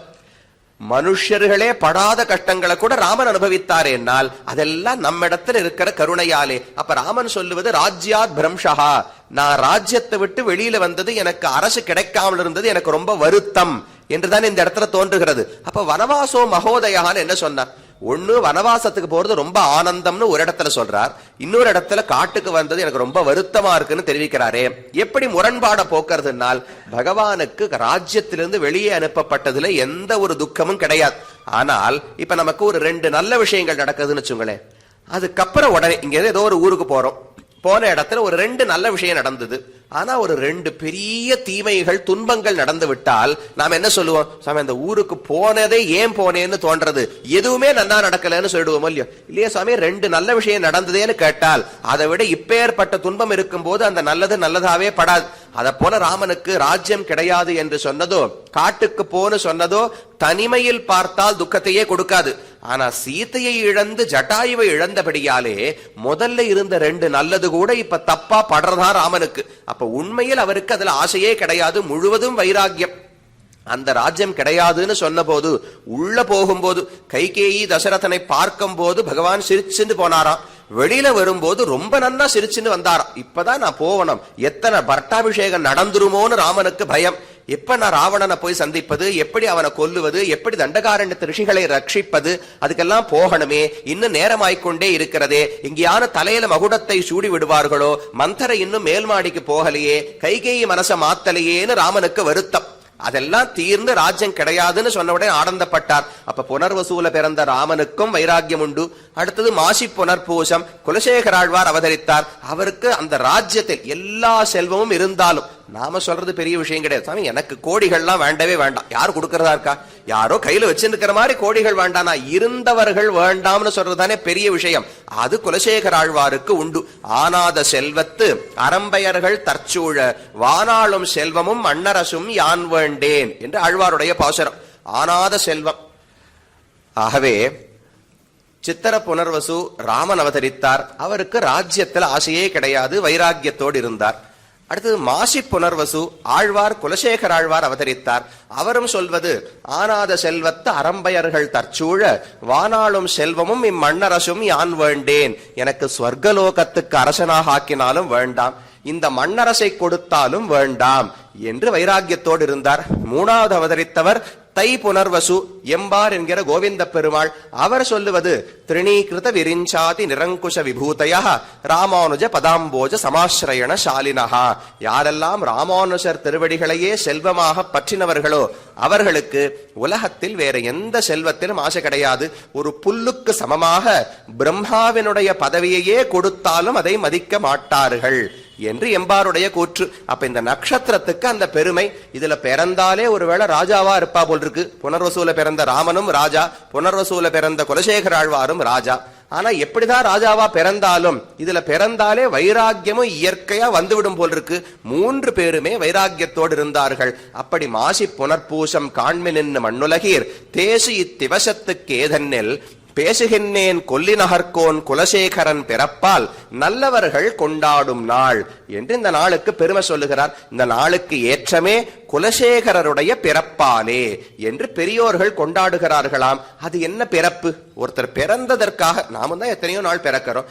எந்த நாளை எடுத்தாலும் அந்த நாள்ல ஒரு 10 லட்சம் குழந்தைகள் 10,000 குழந்தைகளான பிறக்காதா? அத்தனை பேர் பிறக்கும் போது அத்தனை பேர் இறக்கும் போது குலசேகர ஆழ்வாருடைய பிறவிக்கு மட்டும் என்ன அப்படி ஏற்றம்? அதனால ஒரு நட்சத்திரமே பெருமை பெறுமான்னு ஒரு கேள்வி. அதுக்கு தெரிவிக்கிறார், குலசேகர ஆழ்வாருடைய பிறப்பு என்பது உடல் பிறவி என்று கொள்ளக்கூடாது, இது உயிர் பிறவி என்று அந்த இடத்துல வியாக்கியாத்தா தெரிவிக்கிறார். அப்ப உடல் பிறவினா நாம் எல்லாம் எடுப்பது ஒரு தாய் தந்தையரின் காரணமாக நாம் இந்த உலகத்துல உடலோடு வந்து பிறக்கிறோம். அந்த ஜென்மா கர்மத்தால் ஏற்படக்கூடிய உடல் பிறவி. ஆனா இங்க குலசேகர ஆழ்வாருடைய பிறவின்னு சொல்லுவது உயிர் பிறவி, ஆத்மாவுக்கான பிறவி என்று தெரிவிக்கிறார். ஆத்மாவுக்கு பிறவிகள் இயற்கையில கிடையாது. ஆத்மாவை உண்டாக்கவும் முடியாது, அழிக்கவும் முடியாது. ந ஜாயதே மிரியதேவா கதாச்சித் நாயம் பூத்வா பவிதாவான பூயா அஜோ நித்ய சாஸ்வதோயம் புராணா ந ஹன்யதே ஹன்யவானே ஷரீரே என்று கண்ணன் கீதையில சொல்றார். இவரை யாரும் கொல்லவும் முடியாது, இவர் உண்டாக்கப்படுவதும் கிடையாது. கல்பம் முடிந்து பிரளயமே ஏற்படும் போதும் ஆத்மா அழிய மாட்டார். புதுசா சிருஷ்டி தொடங்கும் போதும் ஆத்மா உண்டாக்கப்படுவது கிடையாது. அஜஹா பிறக்காதவர், நித்யஹா அழியாதவர், சாஸ்வதஹா என்றும் ஒரே மாதிரி இருக்கக்கூடியவர். பிறப்பு கிடையாது, அழிவு கிடையாதுன்னு சொன்னாலும் ஒருவேளை நடுவுல சின்ன சின்ன மாற்றங்கள் இருக்குமோ என்கிற சந்தேகம் வரும். அந்த மாற்றமும் கிடையாது. அந்த ஆத்மா வளர்ந்தார், சுருங்கினார், இப்படின்னு எந்த வேறுபாடுகளும் கிடையாது. சாஸ்வதஹா புராணஹா, எவ்வளவு பழமையா இருந்தாலும் இந்த ஆத்மாவை புரிந்து கொள்ள ஆனந்தத்தை கொடுக்க போகிறார். அப்படி ஜீவாத்மாவுக்கு பிறப்பு கிடையாது, உற்பத்தியோ நாசமோ கிடையாது என்று சாஸ்திரம் சொல்லுகிறது. அப்ப ஜீவாத்மா பிறக்கிறார். ராமன் பிறந்தான்னு சொல்றோமே, நான் பிறந்தேன்னு சொல்றோமோ இல்லையோ, நான் என்கிற சொல் ஜீவாத்மாவை குறிக்கும். பிறந்தேன்னு சொல்லுகிறேன். அப்ப என்ன அர்த்தம்னால், ஒரு உடலை எடுத்துக் கொள்வதுதான் ஆத்மாவுக்கு பிறப்பு, ஒரு உடலை விடுவதற்கு இறப்பு என்று பெயர் சொல்லப்படுகிறது. அப்ப ஜன்ம மரணங்கள் தான் உற்பத்தி நாசம் என்று ஆத்மாவுக்கு சொல்லப்படுகின்றன. ஆனா இந்த இடத்துல அவர் சொல்வது உயிர் பிறவி இல்ல, ஆத்மாவுக்கும் பிறவி உண்டுன்னு இந்த இடத்துல தெரிவிக்கிறார்கள் ஆச்சாரியர்கள். அது என்ன பிறவினால், ஆத்மா என்றைக்கு ஞானத்தை பெறுகிறாரோ அன்றைக்குத்தான் ஆத்மா பிறந்தவராக கருதப்படுகிறார். என்ன ஞானம்? ஏதோ நாம ஆங்கில படிப்பெல்லாம் படிக்கிறோமே, அந்த ஞானத்தெல்லாம் இந்த இடத்துல சொல்லல. பரமாத்மாவை பற்றின ஞானம், நமக்கும் அவருக்கும் இருக்கக்கூடிய தொடர்பு, அந்த ஞானம் ஏற்பட்டால் தான் நான் பிறந்ததாக கணக்கு. ஆழ்வார், திருமழிசை ஆழ்வாருடைய பாசுரம் தெரியுமோ இல்லையோ, நின்னதெந்தை உரகத்து இருந்ததெந்தை பாடகத்து அன்னு வெகனை கிடந்த தென்னிலாத முன்னலாம் அன்னு நான் பிறந்திலேன் பிறந்தபின் மறந்திலேன் நின்றதும் இருந்ததும் கிடந்ததும் என் நெஞ்சுளே என்று ஆழ்வார் பாடுகிறார். பகவான் ஒவ்வொரு திவ்யதேசத்துல ஊரகத்துல நின்று சேவை சாதிக்கிறார். இருந்ததெந்தை பாடகத்து அன்னு வெகனை கிடந்தது யதோக்தகாரியா கிடந்து சேவை சாதிக்கிறார். பாண்டவ தூதனாக அமர்ந்து சேவை சாதிக்கிறார். இதெல்லாம் வெளியில திவ்யதேசங்கள் இருக்கார். எப்போது? எண்ணில்லாத முன்னெல்லாம். எண்ணில்லாதன்னு ஆழ்வாருடைய பாசுரம். அது நமக்கு அர்த்தம் புரியாது. என் அப்படின்னா என்னுடையது, ஆறாவது வேற்றுமை உருவம் தான் நமக்கு தோணும். என்னன்னு சொன்னாலே என்னுடையது, மம அப்படின்னு சம்ஸ்கிருதத்துல சொல்றதெல்லாம் தமிழ்ல என் என்று தெரிவிப்பார்கள். ஆனா இந்த இடத்துல என்னன்னு சொன்னா நான் அர்த்தம். எண்ணில்லாத முன்னலாம்னால் நான் இல்லாத முன்னலாம். ஒரு காலத்துல நானே இல்லாமல் இருந்தேன், ஆத்மா என்பவனே இல்லாமல் இருந்தேன். அன்று பகவான் ஊரகத்திலும் பாடகத்திலும் திருவெக்காவிலும் இருந்தார் என்று ஆழ்வாருடைய பாசுரம். அது எப்படி சுவாமி? என்னங்கிற வார்த்தைக்கு என்னுடையது என்று ஆறாவது வேற்றுமை தானே பொருள். நான் எப்படி அர்த்தம் பண்ண முடியும்னால் அப்படி பிரயோகம் உண்டு. அப்பனை எண்ணு மறப்பன் என்னாகியே தப்புதல் எண்ணி தனைக்கவி தான் சொல்லி என்று ஆழ்வாருடைய பாசுரம். பகவான் நான் எப்படி மறக்க முடியும்? தனைக்கவி தான் சொல்லி. பகவான் தன்னைத்தானே புகழ்ந்து கொண்டார். என்னவாகி? எண்ணு மறப்பன் என்னாகியே. பகவான் ஆழ்வாராக ஆனாராம். அதாவது வேறொன்னு கிடையாது, ஆழ்வாருக்குள்ள அந்தரியாமியாக இருந்து கொண்டு அங்கிருந்த ஆழ்வாரை பாட வைத்தார் அல்லவா. நேற்றுக்கே ஒரு பாசுரம் பார்த்தோம். பகவான் பாட்டினால் என்னை உன் நெஞ்சத்திருந்தமை காட்டினாயின்னு ஆழ்வார் பாடுகிறார். அப்ப பகவான் உள்ளே அந்தரியாமையாக இருந்த ஆழ்வாரை பாட வைத்தாரே. அப்ப என்னாகி தப்புதல் எண்ணி தவைக்கவி தான் சொல்லி நானாகின்னு ஆழ்வார் சொல்லியிருக்கணும். ஆனா என்னாகி என்று அந்த இடத்துல தெரிவிக்கிறார். அதே போல இந்த இடத்துல பாசுரம் அன்று நான் பிறந்திலேன் பிறந்த பின் மறந்திலேன். அன்று என்னைக்கோ ஒரு நாள் நான் ஞானம் இல்லாமல் இருந்தேன். ஞானம் இல்லாமல் இருந்ததைத்தான் பிறந்திலேன்னு தெரிவிக்கிறார். இல்லையே ஆத்மா இருந்திருப்பாரேன்னு சொன்னால் இருக்க வேண்டிய படி இல்லை அல்லவா. ஒருத்தர் ஒரு பொருள் இருக்கு, அந்த பொருளை பயன்படுத்த முடியும் என்றால் அந்த பொருள் இருக்குன்னு சொல்லலாம். இப்ப இந்த கைபேசி இருக்கு, எல்லார் கையிலையும் வச்சிருக்கோம். ஒருத்தர் எல்லார்ட்டையும் இல்ல, அடியன்கிட்ட மட்டும் இருக்குன்னு வச்சுங்களேன். யாரோ ஒருத்தருக்கு சட்டுன்னு ஏதோ ஒருத்தருக்கு தொலைபேசியில பேச வேண்டும். அடியன் இடத்துல வந்து கைபேசி இருக்கா சுவாமின்னு கேட்டார். இருக்குன்னு சொன்னேன். கொஞ்சம் கொடுக்குறீங்களா, நான் ஒருத்தரை அழைக்க வேண்டும், அவசரமா பேசணும்னு சொன்னார். இதை எடுத்து கொடுத்தேன். அவர் ஏதோ அதுல எண்ணெய் எல்லாம் போட்டு அழுத்தி பார்த்தார். அதுல இருந்து அழைக்கவே முடியவில்லை. ஏதாச்சும் சமயம் வேலை செய்யலையான்னு கேட்டா, ஓ ஆமா வேலை செய்யல, 10 நாளாவே அது வேலை செய்யல, யாரையும் அழைக்க முடியாது, நீர் கைபேசி இருக்கான்னு கேட்டீர், இருக்குன்னு சொன்னேன், அது வேலை செய்யறதான் நீர் கேட்கவே இல்லையேன்னு சொன்னா ஒரு கோவிச்சு பாரோ இல்லையோ. இருக்கான்னு கேட்டாலே பயன்படுத்தும்படிக்கு இருக்கிறதா, அதை இப்ப வைத்து என் காரியத்தை சாதிக்க முடியுமா என்பதுதானே கேள்வி. அதை போல ஆத்மா இருக்கார் இருக்கார் இருக்கார்னு என்னைக்குவே சொல்லலாம். என்று வரை பகவானை பற்றின ஞானம் இல்லையோ, பகவானுக்கு கைங்கரியம் செய்யக்கூடிய ஒரு பாக்கியத்தை இந்த ஆத்மா பெறவில்லையோ, அன்னைக்கு இருந்தேன் என்றே சொல்லக்கூடாது என்பது ஆழ்வார்கள் சித்தாந்தம். அசன்னேவச பவதி அசத் பிரம்மேதி வேத சேத் அஸ்தி பிரம்மேதி சேத் வேத சந்தமேனம் ததோ விதுஹு என்று உபனிஷத்து, தைத்திரிய உபனிஷத் சொல்லுகிறது. யாரெல்லாம் பகவான் இருக்கிறார் என்று புரிந்து கொள்ளவில்லையோ அவன் அசத்துன்னு வேதத்தினுடைய வாக்கியம். பொதுவா அசத்து என்கிற சொல் இல்லாத ஒரு பொருளைத்தான் குறிக்கும். அசத்துன்னு சொன்னால், இப்ப முயல் கொம்புன்னு ஒரு பொருள் இருக்கு, முயலுக்கு கொம்பே கிடையாது, அப்ப முயல் கொம்பு என்பது அசத்து. காணல் நீர், அங்க நீரே கிடையாது, அப்ப அது அசத்துன்னு சொல்லலாம். ஆனா இந்த இடத்துல ஜீவாத்மாவை அசத் என்று உபனிஷத்து சொல்லுகிறது. எப்படி அசத்தாக முடியும்னால், அசத்துக்கு சமமானது ஒரு பொருள் இல்லாவிட்டால் என்ன ஆகும், அதை நம்மால பயன்படுத்த முடியாது. இந்த ஆத்மா இருக்கிறார், ஆனா பகவானுக்கு பயன்படவே இல்லை என்று வைத்துக் கொள்வோம். அப்ப ஆத்மா இல்லை என்று சொல்வதற்கு சமம் தானே. அதனால வேதமும் சொல்லுவது அசன்னேவச பவதி, அது பிறந்ததாகவே ஆகாது. அதனால் ஆழ்வார் சொல்றார், அன்று நான் பிறந்திலேன், நான் இருந்தாலும் இல்லாததற்கு சமமாக இருந்தேன், அப்புறம் பகவான் எனக்கு மயர்வரம் அதிநலம் அருளினார். அந்த சேஷத்துவ ஞானம், எந்த ஞானத்தை கொடுத்தார், இந்த ஆத்மாவினுடைய உண்மைத்தன்மை என்ன என்று பகவான் புரிய வைத்தார் அல்லவா. அந்த ஞானம் ரொம்ப கஷ்டமான ஞானம். நாம முயற்சி செய்து அடைய வேண்டும் என்றால் அவ்வளவு எளிமையில் ஜீவாத்மாவை புரிந்து கொண்டு விட முடியாது. ஆழ்வாருடைய பாசுரம், உணர்ந்துணர்ந்து இணைந்தகன்னு உயர்ந்துருவியந்த இந்நிலைமை உணர்ந்துணர்ந்துணரிலும் இறைநிலை உணர்வரிது உயிர்காள் என்று தெரிவிக்கிறார். இந்த ஆத்மாவை எப்படியாவது கஷ்டப்பட்டுதான் புரிந்து கொள்ள வேண்டும். உணர்ந்து உணர்ந்து இழிந்து அகன்னு உயர்ந்து உயர்ந்த இந்நிலைமை, இந்த ஆத்மாவை அச்சேதன பொருளை காட்டிலும் வேறுபட்டவர்னு புரிந்து கொள்ள வேண்டும். இந்த மேஜை இதுக்கு ஞானம் கிடையாது, இந்த உடல் இதுக்கு ஞானம் கிடையாது, இந்த மாலை இதுக்கு ஞானம் கிடையாது. அடியேனான ஆத்மாவுக்கு ஞானம் உண்டு. அந்த ஞானத்தை கொண்டு உலகத்தில் அனைத்தையும் நான் அறிந்து கொள்ளுகிறேன்.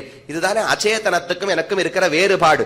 அந்த ஞாத்ருத்வம், அறிவை உடைமை என்கிற தன்மையை தெரிந்து கொண்டு வெறும கேட்டு தெரிஞ்சுட்டா போராது, அதை ஆழமாக சிந்திக்க வேண்டும், மனனம் செய்ய வேண்டும், அதற்கு மேல அதை தியானம் செய்ய வேண்டும். ஆத்மாவை பத்தி தெரிஞ்சுக்கணும்னால் சாட்சா்காரம்னு சொல்லுகிறார்களோ இல்லையோ. கண்ணன் பகவத்கீதையில முதல் 6 அத்தியாயங்களாலே ஆத்ம சாட்சா்காரம் அடைவதை பற்றித்தான் கர்மயோகம், ஞான யோகம் இது அனைத்தையுமே உபதேசிக்கிறார். ஆத்ம சாட்சா்காரம் என்றால், இப்ப இந்த மாலை இருக்கு, இத பார்த்தேன்னா துல்லியமா அதுல எத்தனை இதழ் இருக்கு, எங்க சிவப்பு இருக்கு, எங்க பச்சை இருக்கு, எங்க மஞ்சள் இருக்கு, எல்லாம் துல்லியமா தெரியறதோ இல்லையோ. அதை போல ஆத்மாவை நம்மளால துல்லியமா பார்க்க முடியுமா? ஆத்மா அணுவானவர், ஆத்மா பகவானுக்கு சேஷபூதன், ஆத்மா அச்சேதன பொருளை காட்டிலும் வேறுபட்டவர், இதெல்லாம் கேட்டு தெரிந்து கொள்ளுகிறோம். நமக்கு இன்னும் தேக ஆத்ம விவேகம், உடல் வேறு ஆத்மா வேறு என்கிற எண்ணமே மேலோட்டமான ஒரு எண்ணமா இருக்கே தவிர அது இன்னும் ஆழ் மனசுல பதிஞ்சுதான்னு சொல்ல முடியாது.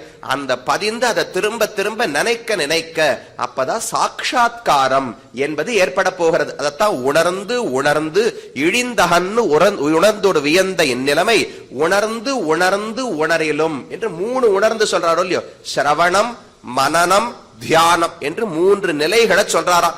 ஆத்மாவை பத்தி முதல்ல ஆச்சாரியன் உபதேசிப்பார். அதை கேட்டதை வச்சுன்னு நல்லா ஆலோசனை பண்ணணும்.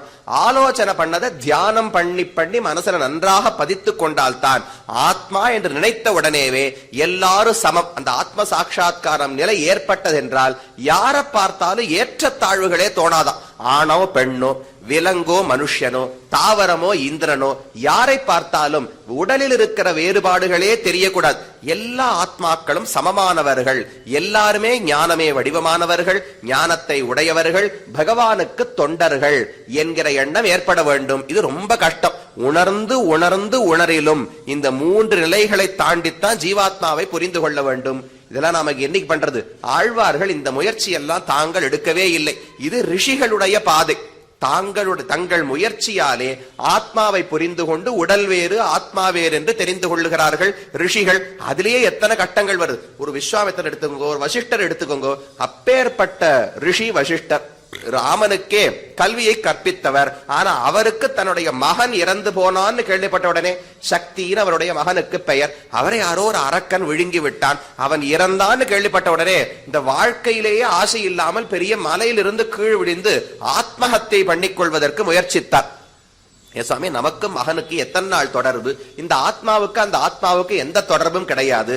இதெல்லாம் உடலால் வந்த உறவுகள். இதற்கு போய் இவ்வளவு ஆசைப்படலாமான்னு கேட்டால், அப்பேற்பட்ட ரிஷிக்கும் அந்த சமயத்துல ஒரு மயக்கம் ஏற்படுகிறது. இதை போல எல்லாருக்குமே பொருந்தும். ஆனால் ஆழ்வார்களுக்கு இந்த சந்தேகம் ஒரு நாளும் வந்தது கிடையாது. என்ன வேறுபாடு என்றால், தங்கள் முயற்சியால இந்த ஞானத்தை அவர்கள் அடையவே இல்லை. மயர்வர மதிநலம் அருளினன்னு தெரிவிக்கிறார்கள் இல்லையோ, மயர்வு அற சந்தேகங்களே இல்லாதபடிக்கு மதி ஞானத்தையும் நலம் பக்தியையும் பகவான் எனக்கு அனுகிரகித்தார் என்று ஆழ்வாருடைய பாசுரம். தானே திருவாய்மொழியில ஒரு இடத்துல தெரிவிக்கிறார், உடலும் உயிரும் உணர்வும் மற்றுலப்பின் அளவும் பழுதேயாம் உணர்வை பெற ஊர்ந்து இரவேறி யானும் தானாய் ஒழிந்தானேன்னு ஆழ்வாருடைய பாசுரம். நான் எந்த முயற்சியும் பண்ணல. சாஸ்திரங்களை எல்லாம் படித்து எல்லாத்தையும் சீர்தூக்கி பார்த்து அதுல எது சரி எது தவறுன்னு ஆராய்ச்சி எல்லாம் நான் பண்ணவே இல்லை. உடலும் உயிரும் உடம்பும் மற்றுலப்பினவும் பழுதேயாம் உணர்வு. இந்த ஆத்மாவானவர் உடலை காட்டிலும் வேறுபட்டவர், மூச்சு காற்று என்கிற பிராணனை காட்டிலும் வேறுபட்டவர், உடலும் உயிரும் உணர்வும் ஞானத்தை காட்டிலும் வேறுபட்டவர். இது எல்லாவற்றையும் நானாக புரிந்து கொள்ளவில்லை, உணர்வை பெற ஊர்ந்து நான் இதையெல்லாம் புரிந்து கொள்ளும்படிக்கு பகவான் முயற்சி எடுத்து எனக்கு அனுகிரகித்தான் என்று ஆழ்வாருடைய பாசுரம். அப்ப ரெண்டு பேருக்கு வேறுபாடு. தன்னுடைய முயற்சியால் ஆத்மாவை புரிந்து கொள்வது என்பது மிக கடினமானது. எவ்வளவு உயர்ந்து போனாலும் அங்கிருந்தும் கால் சறுக்குவதற்கான வாய்ப்புண்டு. ஆனா ஆழ்வார்களுக்கு அந்த கஷ்டமே கிடையாது. பகவானுடைய அனுகிரகமானபடியாலே பிறக்காத நாள்னு ஒரு நாள் உண்டு.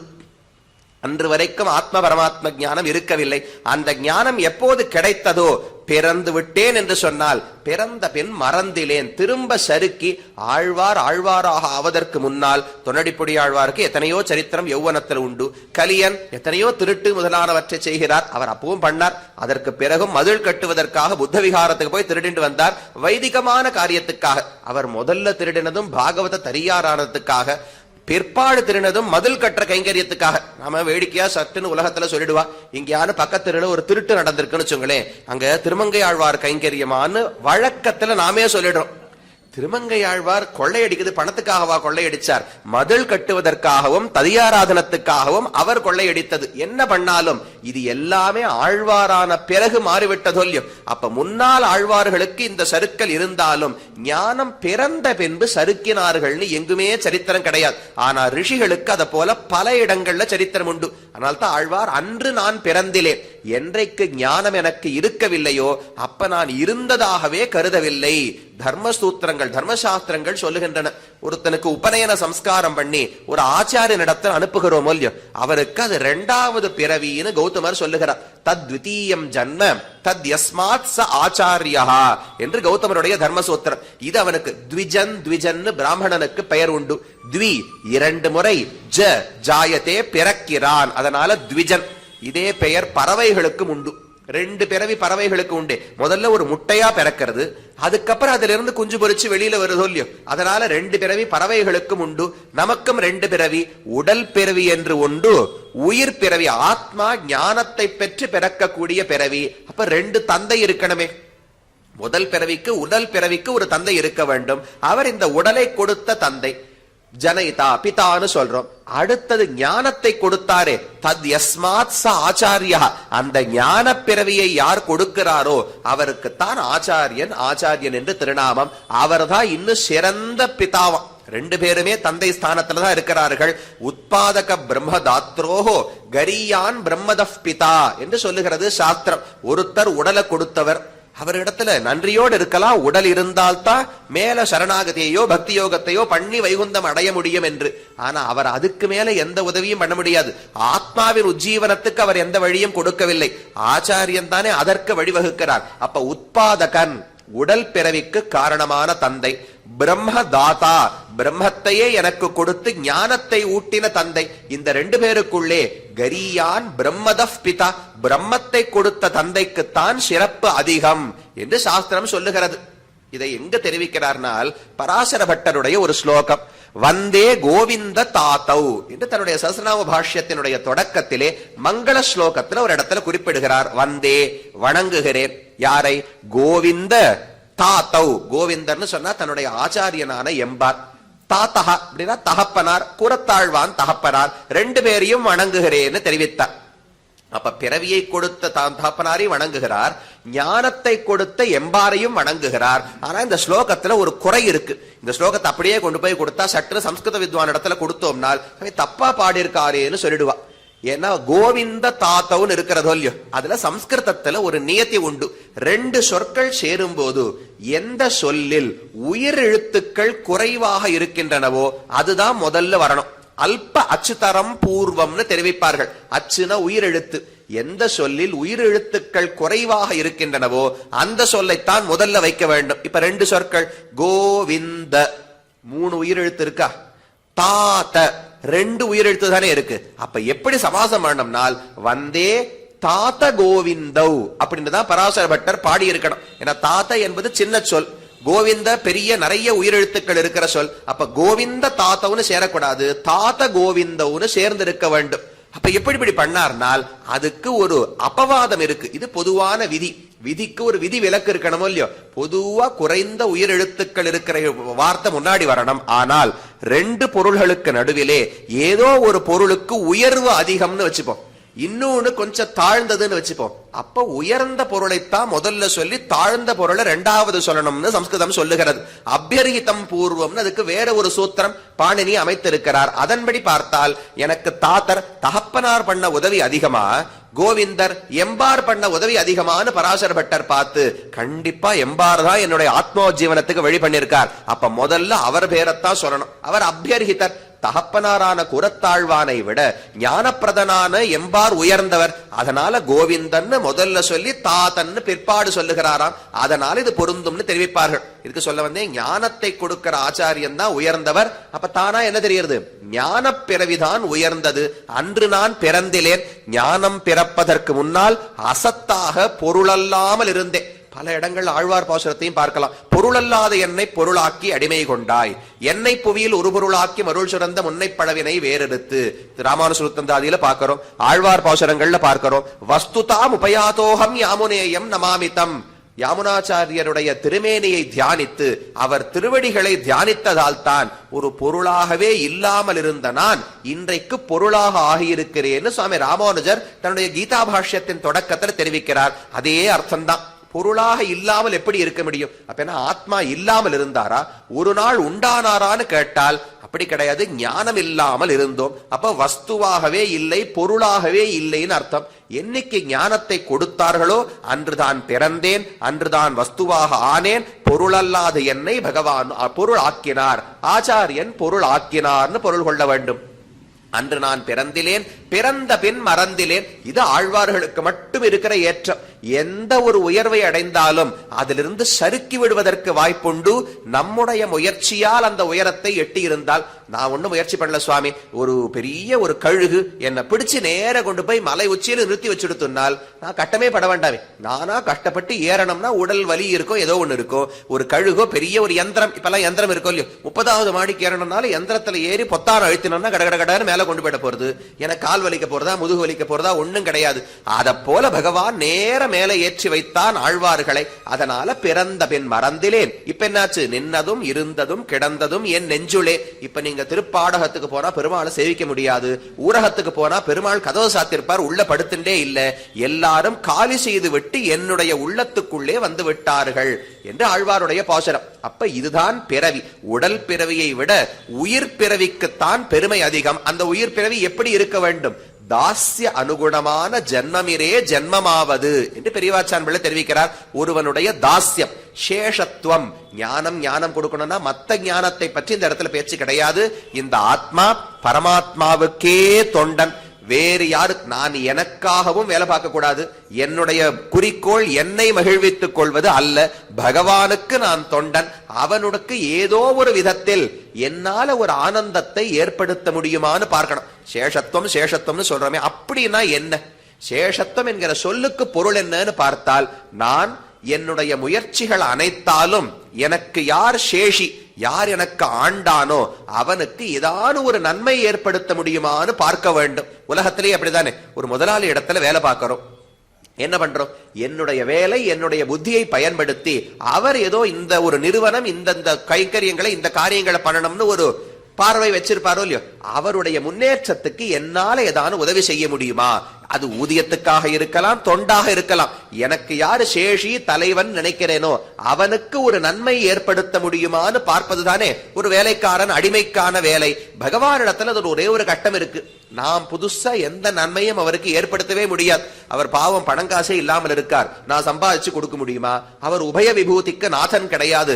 நாங்க இதெல்லாம் பண்ணால்தான் அவர் வைகுந்தத்துக்கும் பூலோகத்துக்கும் தலைவன் ஆவாரா? அப்படி எதுவுமே கிடையாது. அவாப்த சமஸ்த காமன், எல்லா ஆசைகளும் நிரம்பியவர் பூரணனாக பகவான் இருக்கிறார். அப்ப நாம கொடுக்கக்கூடிய ஒரே ஒரு ஆனந்தம் என்னவென்றால், ஒரு தகப்பனார், ஒரு பெரிய ராஜா இருக்கார். ராஜாவுக்கு இல்லாத சொத்து பத்து கிடையாது. ஊரே இவர் சொன்னால் ஆட்சிக்கு கட்டுப்பட்டு இருக்கிறது. ஆனா சொந்த பிள்ளை மட்டும் சொன்னா கேட்க மாட்டான்னு வச்சுங்க. அப்ப எவ்வளவு வருத்தம் இருக்கும். அந்த பிள்ளை அந்த தகப்பனாருக்கு என்ன பண்ண முடியும்? நீர் சொல்றபடி நான் கேட்கிறேன், உமக்கு அடிபணிந்து நான் இருப்பேன் அந்த பிள்ளை சொல்லி நடந்து கொண்டான் என்றால் அதுல ஒரு ஆனந்தம் அந்த தகப்பனாருக்கு, ராஜாவுக்கு வரப்போகிறது. அந்த ஆனந்தத்தை மட்டும்தான் நாம் கொடுக்க முடியும். இதுதான் சேஷத்துவம். சேஷத்துவம்னு சொல்லப்படுகிறது. இந்த சேஷத்துவம் என்பது நமக்கு மட்டும் இருப்பது கிடையாது, அச்சேதன பொருள்களுக்கும் சேஷத்துவம் உண்டு என்பது நம்முடைய சித்தாந்தம். ஜீவாத்மாவுக்கும் சரி, இந்த மாலை முதலான அச்சேதன பொருள்களுக்கும் சரி, ரெண்டுத்துக்குமே சேஷத்துவம் தான் ஸ்வரூபம். ஆனா ரெண்டுமே அதன்படி இருப்பதே கிடையாது. இந்த புஷ்பமும் இப்ப இந்த புஷ்பத்தை பகவானுக்கு சமர்ப்பித்தபடியாலே இந்த புஷ்பத்தினுடைய சேஷத்துவம் பலித்து விட்டது. இதுவே யாரான ஒருத்தர் கடையில வாங்கி தலையில வச்சிருந்து போயிருந்தாரு வச்சுங்களேன், இந்த புஷ்பம் பறைக்கப்பட்ட பயனே அடையாமல் வீணாக போயிருக்கும். கள்ளார் தொழாயும் கணவளரும் கூவிளையும் முள்ளார் முளரையும் ஆம்பலம் முன் கண்டக்கால் புட்கிடந்தான் பொன்னடிக்கென்னு உள்ளாதார் உள்ளத்தை உள்ளமாக் கொள்ளோமேன்னு ஆழ்வார் பாடுகிறார். ஒரு புஷ்பத்தை பார்த்தால் இது பகவானுக்கானது தோன்றினால் அப்ப இந்த புஷ்பத்தினுடைய சேஷத்துவம் பலித்துவிடும். இல்லாவிட்டால் சேஷத்துவம் என்கிற இயற்கை மாறாது. இந்த புஷ்பத்தின் தன்மை என்ன? பகவானுக்காக பயன்படுத்தப்பட வேண்டியது. இவ்வளவுதான் சேஷத்துவம். பயன்பட்டதா இல்லையா என்பது வேறு. அதேதானே நமக்கும். ஜீவாத்மாவின் இயற்கை பகவானுக்கு ஏதோ ஒரு விதத்துல பயன்படணும். விசிறி வீசி அவருக்கு ஆனந்தத்தை கொடுக்கலாம். விசிறி வீசுவதற்கு இடம் பார்க்கணுமோ இல்லையோ. இப்ப திருக்கச்சி நம்பிகள் வீசினது காஞ்சிபுரம் தேவப்பெருமாளுக்கு. அக்னி குண்டத்துக்கு நடுவுல இருக்கார். அவர் எல்லா இடத்துக்கும் போய் பார்த்தார். திருவரங்கத்துக்கு போய் இங்க நான் கைங்கரியம் பண்றேன்னு பிரார்த்தித்தாராம். ஏற்கனவே 2 பக்கம் காவிரி ஆறு ஓடுகிறாள், அதுலயே ரொம்ப குளிர்ந்த பூமியா இருக்கு, இங்க விசிறி வீசினா என்னால தாங்க முடியாதுன்னு பகவான் சொல்லிட்டார். திருமலைக்கு போனார். நான் ஏற்கனவே மலைக்கு மேலே இருக்கேன், குளிரருவி வேங்கடம், அருவிகளே என்னை குளிர வைத்து விட்டன, இங்கும் வேண்டாம்னு தெரிவித்தார். அப்புறம் தான் காஞ்சிபுரத்துக்கு வந்து தேவப்பெருமாளுக்கு விசிறி கைங்கரியம் செய்தார். அப்ப ஏதோ ஒரு கைங்கரியம் பகவானுக்கு நம்மால் முடிந்த தொண்டை செய்தோம் என்றால் அப்ப ஆத்மாவுக்கு இருக்கும் சேஷத்துவம் பலித்து விட்டதுன்னு அர்த்தம். சேஷத்துவம் உண்டானதுன்னு சொல்லவே கூடாது. ஆத்மாவுக்கு சேஷத்துவமும் இந்த அச்சேதன பொருளுக்கு சேஷத்துவமும் எப்போதுமே உண்டு. அதை நம்மாலும் உண்டாக்க முடியாது, நம்மால் அழிக்கவும் முடியாது. அந்த சேஷத்துவம் அதனுடைய உண்மையான பயனை அடைந்ததா, சேஷத்துவம் பலித்ததா என்பதை பார்க்கணுமோ இல்லையோ. ஒருத்தருக்கு நன்னா சமையல் தளிக பண்றதுக்கான சக்தி இருக்கலாம், தேவை ஏற்பட்டால் தானே யாருமே தளிகை பண்ண போறா. வாழ்நாள் முழுக்க தளிகையே பண்ண தேவையில்லாமல் ஒருவர் வாழ்க்கையை கடத்தி இருக்கலாம், இல்ல பண்ணுவதற்கான வாய்ப்பும் ஏற்படலாம். எனக்கு சக்தி இருந்ததேன்னு சொன்னால் பண்ணால் தானே அது உபயோகமாக போகிறது. அப்ப சேஷத்துவம் என்பது அச்சேதனம் சேத்தனம், இது அனைத்துக்கும் பொதுவான ஒரு தன்மை. ஆனா தாஸ்யம் என்பது கொஞ்சம் வேறு.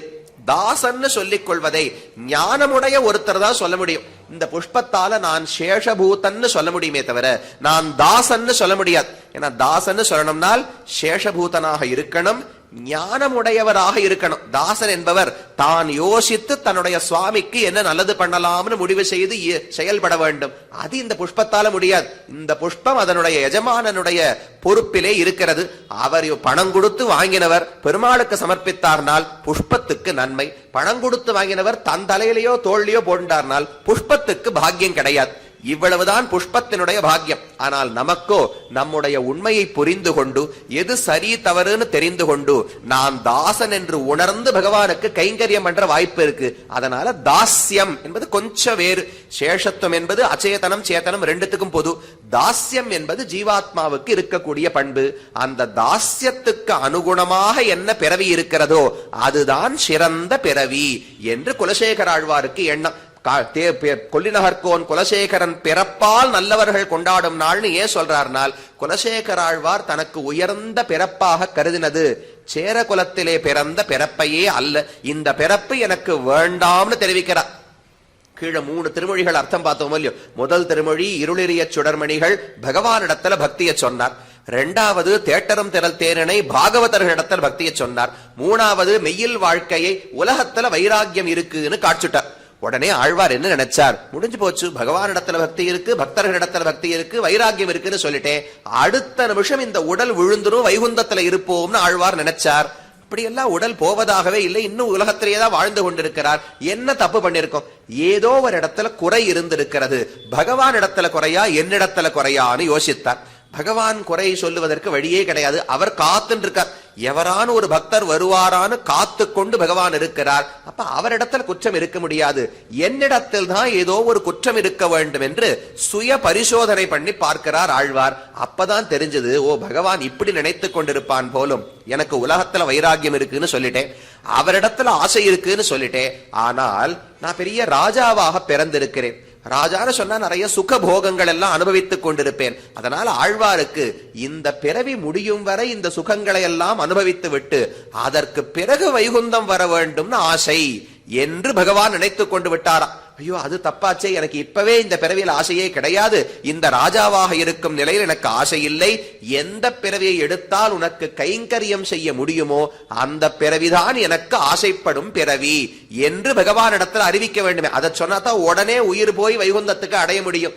அதனால ஆழ்வார் இந்த 4வது திருமொழியிலே இந்த பகவானிடத்திலே எனக்கு இந்த உடல் பிறவி வேண்டாம், இந்த உடல் பிறவியில உடம்பு வளருகிறது, மற்றபடி இதுல ஒன்னும் பெருமையே கிடையாது, ஊன் ஏறு செல்வத்து உடற்பிறவி யான் வேண்டேன், ஆனேர் ஏழ்வண்ணான் அடிமை திறமல்லால் கோனேறு சங்கமிடத்தான் தன் வேங்கடத்து கோனேறி வாழும் குருகாய் பிறப்பேனே என்று முதல் பாசுரம். வரிசையா ஒவ்வொன்றில ஒன்னொன்னு பிரார்த்திக்கிறார். எல்லாத்திலையும் அடிப்படை என்ன?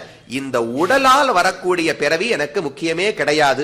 எந்த பிறவியில் இந்த ஆத்மா தன்னுடைய உண்மையான ஸ்வரூபத்தை வெளிப்படுத்துகிறாரோ, தாஸ்யம் என்பதை வெளிப்படுத்த கைங்கரியத்தை எந்த பிறவியில் செய்கிறாரோ அந்த பிறவிதான் உயர்ந்தது என்று ஆழ்வாருக்கு எண்ணம். அது உயர்ந்த பிறவியா இருக்கணும் தேவையே கிடையாது. நாம உயர்ந்ததுன்னு சொன்னால் நல்லா புண்ணியம் பண்ணிருக்கார், அதனால ராஜாவா பிறந்திருக்கார், இன்னும் அதிகமா புண்ணியம் செய்திருக்கிறார், தேவர்களில் ஒருவராக பிறந்திருக்கிறார் அப்படின்னு நாம ஒரு கற்பனை வச்சுட்டு இருக்கோம்.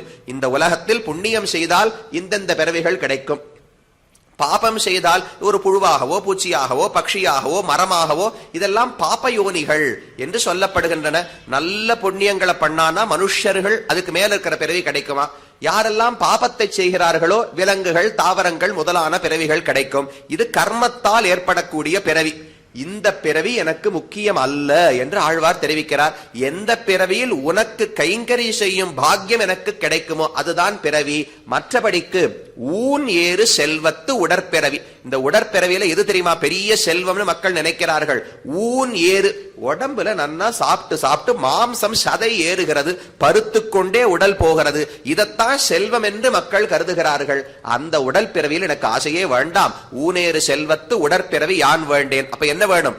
ஆனேறு ஏழு வெண்ணான் அடிமை திறம் அல்லால். இந்த பிறவி ஏன் தெரியுமா வேண்டாம்? பகவானுக்கு இதில் நான் அடிமை செய்ய முடியவில்லை. ஆழ்வாருக்கு எவ்வளவு கட்டம் இருந்திருக்கும் பாருங்க. பொதுவா ராஜான்னு சொன்னால் அவருக்கு என்ன சுவாமி குறை, ஆனந்தமா வாழ போறாரு நமக்கு தோணும். அதுல எத்தனை கட்டங்கள் இருக்கும் அந்த ராஜாவுக்குத்தான் தெரியும். அதுவும் அந்த ராஜா ஆழ்வாரை போல ஒருவராக இருந்தால் யோசிச்சு பாருங்க. சட்டுன்னு ஒரு கோயிலுக்கு போறோம், போன இடத்துல ஆழ்வார் ஒரு கைங்கரியம் பண்ணணும்னு ஆசைப்பட்டார்னால் யாரானு கொடுப்பாளா? நான் கொஞ்சம் விசிறி வீசணும்னு ஆழ்வார் ஆசைப்பட்டார். ஐயோ அரசர் எல்லாம் பண்ணக்கூடாதெல்லாம் நாங்க பாத்துக்கிறோம்னு சொல்லி கையில இருந்து விசிறிய பிடிங்கிடுவா. சரி, நான் ஏதாவது புஷ்பத்தை கையில ஏந்தி கொண்டு வருகிறேன், சுமந்து மாமலர் நீர் சுடர் தூபம் கொண்டு கூட கூடையா புஷ்பத்தை ஏந்தினா திருவேங்கடமுடையானுக்கு பிடிக்கும். நான் கீழ் இருந்து தலையில புஷ்ப கூடை எடுத்து வச்சு, இப்பதானே பஞ்சமி தீர்த்தமாச்சு, தலையில தாயாருக்கு கொடுக்க வேண்டிய மஞ்சள் கொத்து எல்லாத்தையும் வச்சிருந்து ஒரு பக்தர் ஏகாங்கி கீழே இறங்கி வரணும். அதை தாயார் இடத்துல போய் சமர்ப்பிக்கணும். அதை போல குலசேகர ஆழ்வார் ஆசைப்பட்டு நான் தலையில பூக்கூடை ஏந்தி கொண்டு மலையேறி வந்து பகவானை சேவிக்கணும்னு சொன்னால் உடனே 10 பேர் கூட வருவா. தேவரீரத்தெல்லாம் பண்ணக்கூடாது, பூக்கூடைய நாங்க தூக்கிக்கிறோம், தேவள் பல்லக்கில ஏறி மேல வரணும்னு சொல்லிடுவா. இப்ப எந்த கைங்கரியத்தையுமே ஆழ்வார் பண்ணுவதற்கே வாய்ப்பு கிடையாது. அதனால தான் இவ்வளவு அலுத்து போச்சவருக்கு. ஏன் அந்த ராஜாவினுடைய வாழ்க்கையில ஆசை இல்லை என்றால் அது ஒரு பெரிய தடையாக இருக்கும். இரண்டாவது ஒரு பெரிய காரணம், இந்த ஜென்மம் என்பது அகங்காரத்துக்கு வழிவகுக்கும்னு அவருக்கு எண்ணம். பாபத்தால ஏற்பட்ட ஒரு பிறவியாக இருந்தால் நமக்கே நம்மை பத்தின எண்ணம் என்னவா இருக்கும்? சாமி, நான் ஏற்கனவே பாபம் பண்ணித்தான் பிறந்திருக்கிறேன், நான் ரொம்ப தாழ்ந்தவன், நான் கர்வம் கொள்வதற்கு என்னிடத்துல எதுவுமே கிடையாது என்கிற எண்ணம் இருந்து விட்டால் அப்ப சட்டுன்னு தலை உயர்த்தி கர்வம் துர்மானம் ஏற்படுவதற்கு வாய்ப்புகள் கம்மி. அதுவே ராஜாவாக பிறந்திருந்தால் மிக எளிமையில் அந்த துர்மானம் துரபிமானம் வந்துவிடும் அல்லவா? அதனால இந்த பிறவி வேண்டாம்னு ஆழ்வாருக்கு எண்ணம். அப்ப ஒண்ணு, பகவானிடத்தில் சரணாகதி பண்ணுவதற்கு முக்கியமான விரோதி அகங்காரம். அந்த அகங்காரத்துக்கு இந்த ராஜாவான பிறவி வழிவகுக்கும், அதனால வேண்டாம். இரண்டாவது, பொன்வட்டில் பிடித்துடனே புகப்பெறுவேன் ஆவேனேன்னு இதுல ஒரு பாசுரத்துல பாடுறார். பகவான் புறப்பாடு நடக்கும் போது முன்னாடி ஒரு படிக்கம் ஒரு பாத்திரத்தை ஏந்துட்டு சில பக்தர்கள் எல்லாம் போவா. அது எதுக்குன்னா, பகவானுக்கு எங்கேயா நடுவுல அர்க்கியம் பாத்தியம் சமர்ப்பிக்கணும்னால் அவர் கொப்பளிக்கிற தீர்த்தத்தை பிடிக்கிறதுக்கு ஒரு பாத்திரம் வேணுமோ இல்லையோ. மின்வட்ட சுடராடி வேங்கடக்கோன் தான் உமிழும் பொன்வட்டில் பிடித்து உடனே புகப்பெறுவேன் ஆவேனே. அவர் ரொம்ப அழகா அந்த முன்பாதியை பின்பாதியை சேர்த்து பார்க்கணும். பிரம்மா, சிவன், இந்திரன் இவர்கள் எல்லாம் இந்த திருவேங்கடத்துக்குள்ள நுழைந்து பகவானை சேவிக்கணும்னு ஆசைப்படுகிறாராம். ஆனா ஒத்தராலையுமே உள்ள புகவே முடியவில்லை, எல்லாம் நெருக்கு. அன்னைக்கு அவ்வளவு கூட்டத்தினாலயா என்னன்னு தெரியல, இன்னைக்கு இப்படித்தான் இருக்கு, உள்ள போகவே முடியல. மகாபாரதத்துல கூட்டம் இன்னைக்கு நெருக்கிறது.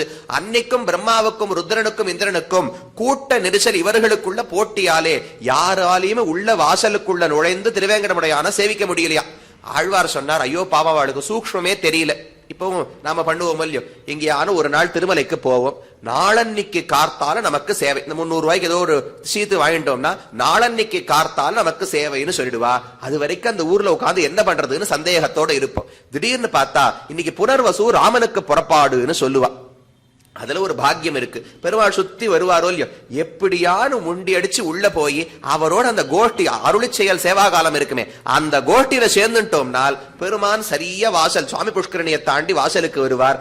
எல்லா கதவையும் திருப்பாணாள் வரண்டிக்கு வரச்சே எப்படி கடைய வாங்கி பகவான் உள்ள போய் சேவிச்சிருப்பாரோ நடுவில் இருக்கிற எல்லா வாசலையும் திறந்துருவா. ஏன்னா பெருமாள் உள்ள போறாரு, ராமன் வரார், ஸ்ரீனிவாச பெருமாளுக்கு புறப்பாடுனால் வழியில இருக்கிற கதவுகளை எல்லாம் கழட்டி நாம தான் முதல்ல உள்ள போவோம். பெரிய பெரிய ஏதோ ஜனாதிபதி யாரெல்லாம் வந்தாலும் காத்துட்டு இருக்கணும். ஆனா நம்ம மட்டும் நேர உள்ள போலாம், உற்சவரை சேவிக்கலாம். உடனடியா யாரான தெரிஞ்சவா இருந்தா சட்டுன்னு உள்ள போனா மூலவரை சேவிச்சுட்டு வெளியில ஓடி வந்துடலாம். வெளியில வரச்சே வெளில நிக்கிறவாள்லாம் பாப்பா, நாம எத்தனை நாழியா காத்துட்டு இருக்கோம், இவர் மட்டும் எப்படி உள்ள போனார்னால் அதுல ஒரு சூக்ஷ்மம் இருக்கு. கைங்கரியம் பண்றது போல நடிச்சுடணும்.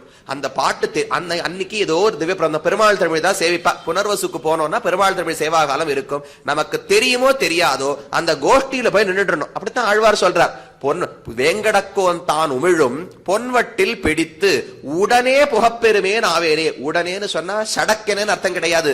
மத்த கைங்கரிய பரர்கள் எல்லாம் பகவானுக்கு நெருங்கியவர்கள், அவர்கள் உள்ள நுழையணும்னு கதவை திறப்பாளோ இல்லையோ, அவர்கள் உள்ள போகும்போது நானும் உடனே புகப்பெறுவேன் ஆவேனே. நான் உண்மையா கைங்கரியம் எல்லாம் அவ்வளவு பண்ணது கிடையாது, கையில ஒரு பாத்திரத்தை ஏந்திட்டு வந்தேன். அவர்களெல்லாம் பெரிய கைங்கரியம் செய்தார்கள். அவர்கள் உள்ள நுழையும் போது நானும் சேர்ந்து நுழைய வேண்டும். அதை பார்த்து பிரம்மாவும் சிவனும் இந்திரனும் வயிறு எரியணும். அப்படிப்பட்ட ஒரு பாக்கியம் எனக்கு வேண்டும்னு ஆழ்வார் பிரார்த்திக்கிறார். இது நடக்குமா? அரசனாக இருக்கும் வரை நாம் பகவானுடைய படிக்கத்தை எழுந்திக் கொண்டு அவருக்கு முன்னாடி நடக்கிறேன்னு சொன்னா ஒத்துக்க போறது கிடையாது. ஐயோ நீர் எங்க இருக்கிறோ பெருமான அழைச்சிட்டு வருவோம்னு தானே சொல்லுவா. அதனால இந்த பிறவி வேண்டாம், எனக்கு ஸ்வர்க்கத்தினுடைய ராஜ்யம் வேண்டாம், இந்த பூலகத்தினுடைய ராஜ்யம் வேண்டாம், ஏதோ ஒரு விதத்தில் திருமலையிலே பிறக்க வேண்டும். என்னுடைய சேஷத்துவத்துக்கு தகுந்தபடி பகவான் இருக்கக்கூடிய ஒரு ஊர், அதுல பகவான் மட்டும் என்று எந்த நிர்பந்தமும் கிடையாது. பகவானுக்கு சம்பந்தப்பட்ட ஊராக இருக்கலாம், அல்லது பாகவதர்களுக்கு தொடர்பட்ட ஒரு ஊராகவும் இருக்கலாம். இங்கு குலசேகராழ்வார் பாடினது பகவானோடு தொடர்பட்ட திருமலையில் நான் பிறக்க வேண்டும். அது கோனேரி வாழும் குருகாய் பிறப்பேனே. சுவாமி புஷ்கரணியில ஒரு நாரையாக பிறந்தாலும் சரி, மீனாக பிறந்தாலும் சரி, நெறியாய் கிடக்கும் விதியுடையேன் ஆவேனே. நெறி, அதுல ஒரு பாதை இட்டிருப்பாளோ இல்லையோ, பாதையாக இருந்தாலும் சரி, அந்த இடத்துல ஒரு காட்டாரோடு அதுவா இருந்தாலும் சரி, புஷ்பமா இருந்தாலும் சரி, தம்பகமாக இருந்தாலும் சரி, ஏதோ ஒரு விதத்தில் திருவேங்கடத்தில் பகவானுக்கு பயன்படும் விதத்தில் இருக்க வேண்டும் என்று சேஷத்துவத்துக்கு தகுந்த பிறவி வேண்டும். எனக்கு இந்த ராஜா என்கிற பிறவி மக்களால் உயர்ந்ததுன்னு பார்க்கப்படும் பிறவி. உண்மையில் அதுல உயர்வே கிடையாது. அதுல கர்வம் வருவதற்கு வாய்ப்புண்டு, கைங்கரியம் தடைபடுவதற்கு வாய்ப்புகள் அதிகமா உண்டு. அதனால் இது வேண்டாமல் ஆழ்வார் பிரார்த்தித்தார். இது பகவானிடத்தில். இதை விட ஒரு படி உயர்வு. சுவாமி ஆள வந்தார் தன்னுடைய ஸ்தோத்திரத்துல பிரார்த்திக்கிறார், எனக்கு பகவானுடைய கோவில்ல கைங்கரியம் பண்ண வேண்டாம், அவனுடைய பக்தர்கள் வீட்டுல ஏதாவது ஒரு பிறவி வேண்டும். பவனே ஸ்வஸ்துவபி கீட்ட ஜன்மமேனு பிரார்த்தனை.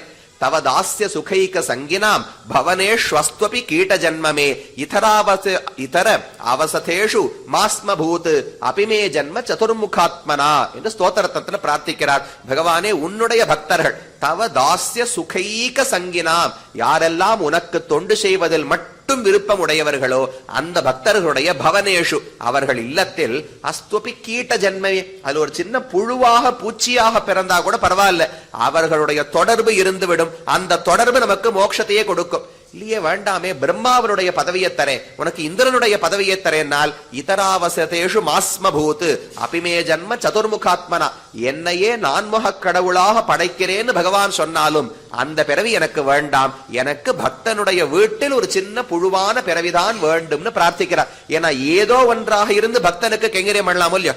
ஆச்சாரிகதத்துல ஒரு அழகான சூத்திரம், அணைய ஊர புனைய அடியும் பொடியும் பட பர்வத பவனங்களிலே ஏதேனுமாக ஜனிக்கப் பெறுகிற திரியக்கு ஸ்தாவர ஜன்மங்களை பெருமக்களும் பெரியோரும் பரிகிரகித்து பிரார்த்திப்பர்கள். இரண்டாவது பிரகரணத்தில் முதல் சூத்திரம் ஆச்சாரியத்தில் தெரிவிக்கிறார். இது இவர்கள் மட்டும் பண்ணது கிடையாதா, நித்தியசூரிகளே இதைத்தான் செய்கிறார்கள்னு சொல்றார். நமக்கு சந்தேகம் வருமோ இல்லையோ, சாமி நித்தியசூரிகள்னு சொன்னால் பகவானை போல ஒரு அழகான திருமேனி எடுத்துக்கலாமோ இல்லையோ, மனுஷனை போன்ற ஒரு வடிவத்தை எடுத்துக்கொண்டு அப்புறம் பகவான கைங்கரியம் பண்ணலாமே. ஒருத்தரான ஆதிசேஷன் பாம்பு வடிவத்தோட இருக்கார், இன்னொருத்தரான கருடன் ஒரு பக்ஷி வடிவத்தில் இருக்கிறார். ஏன் திரியக்கு பிறவிதானே, இதெல்லாம் திரியக்கு விலங்கின பிறவிகள் தானே, ஏன் விலங்கான வடிவத்தை எடுத்துக் கொள்ளுகிறார்கள்? மனுஷ பிறவியை எடுத்துக்கொண்டிருக்கலாமே என சந்தேகம் வரும்.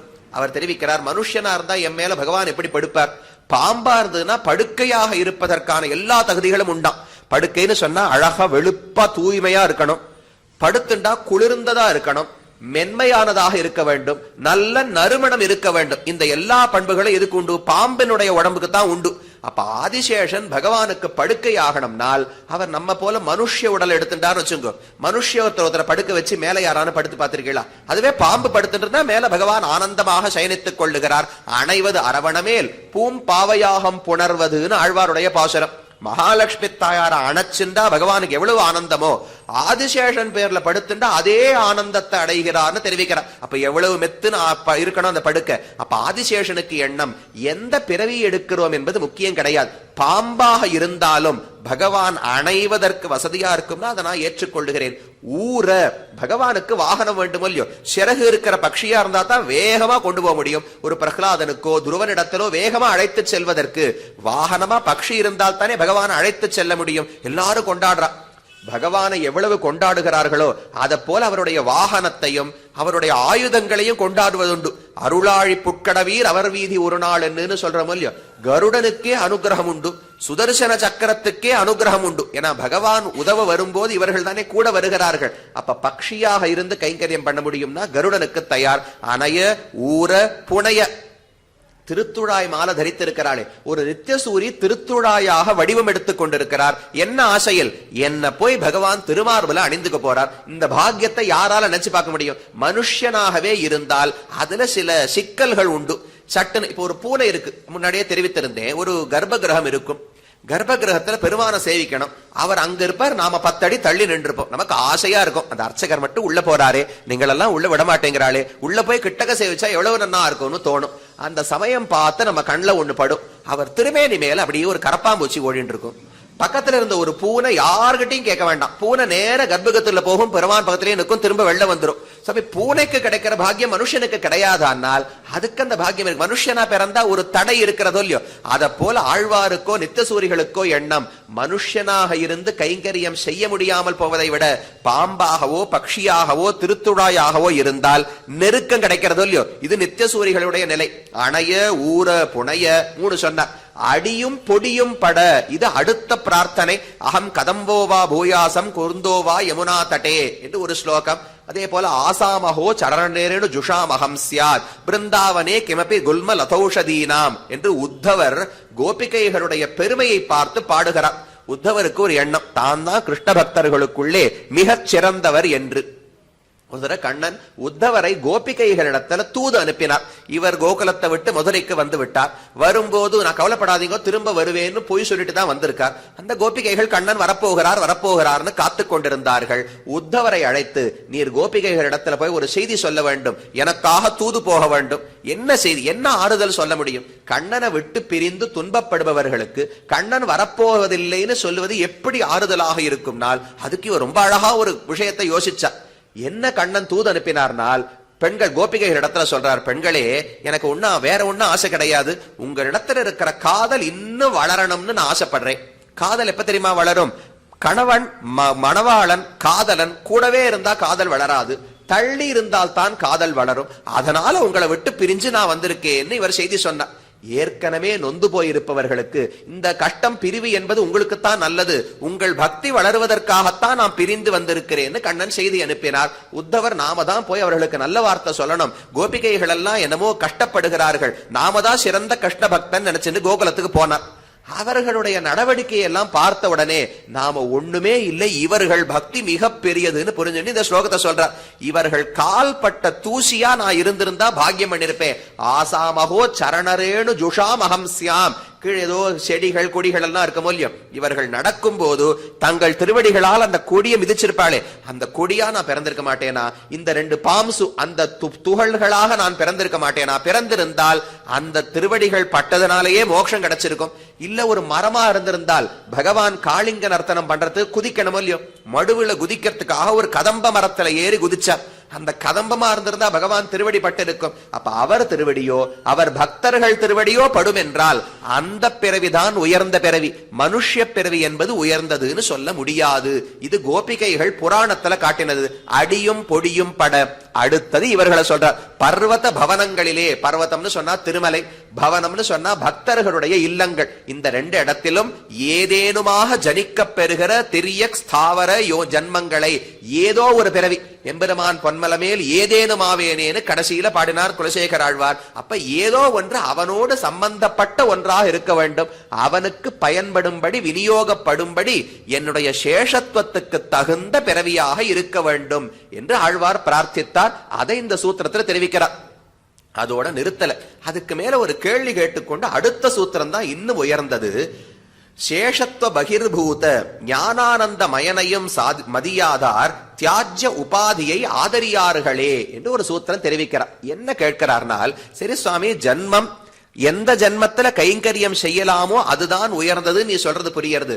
ஆனால் இந்த மனுஷ பிறவி என்பது சாதாரணமா எப்பேற்பட்ட புண்ணியத்தால கிடைக்கக்கூடிய பிறவி. அந்த ஜாதி மனுஷத்துவம் என்கிற ஜாதியை விட்டு விட்டு எனக்கு ஒரு புஷ்பமா இருந்தாலும் சரி, படியாக இருந்தாலும் சரி, எதுவாக இருந்தாலும் சரின்னு ஆழ்வார்கள் சொல்லுகிறார்களே, இது எப்படி பொருந்தும்?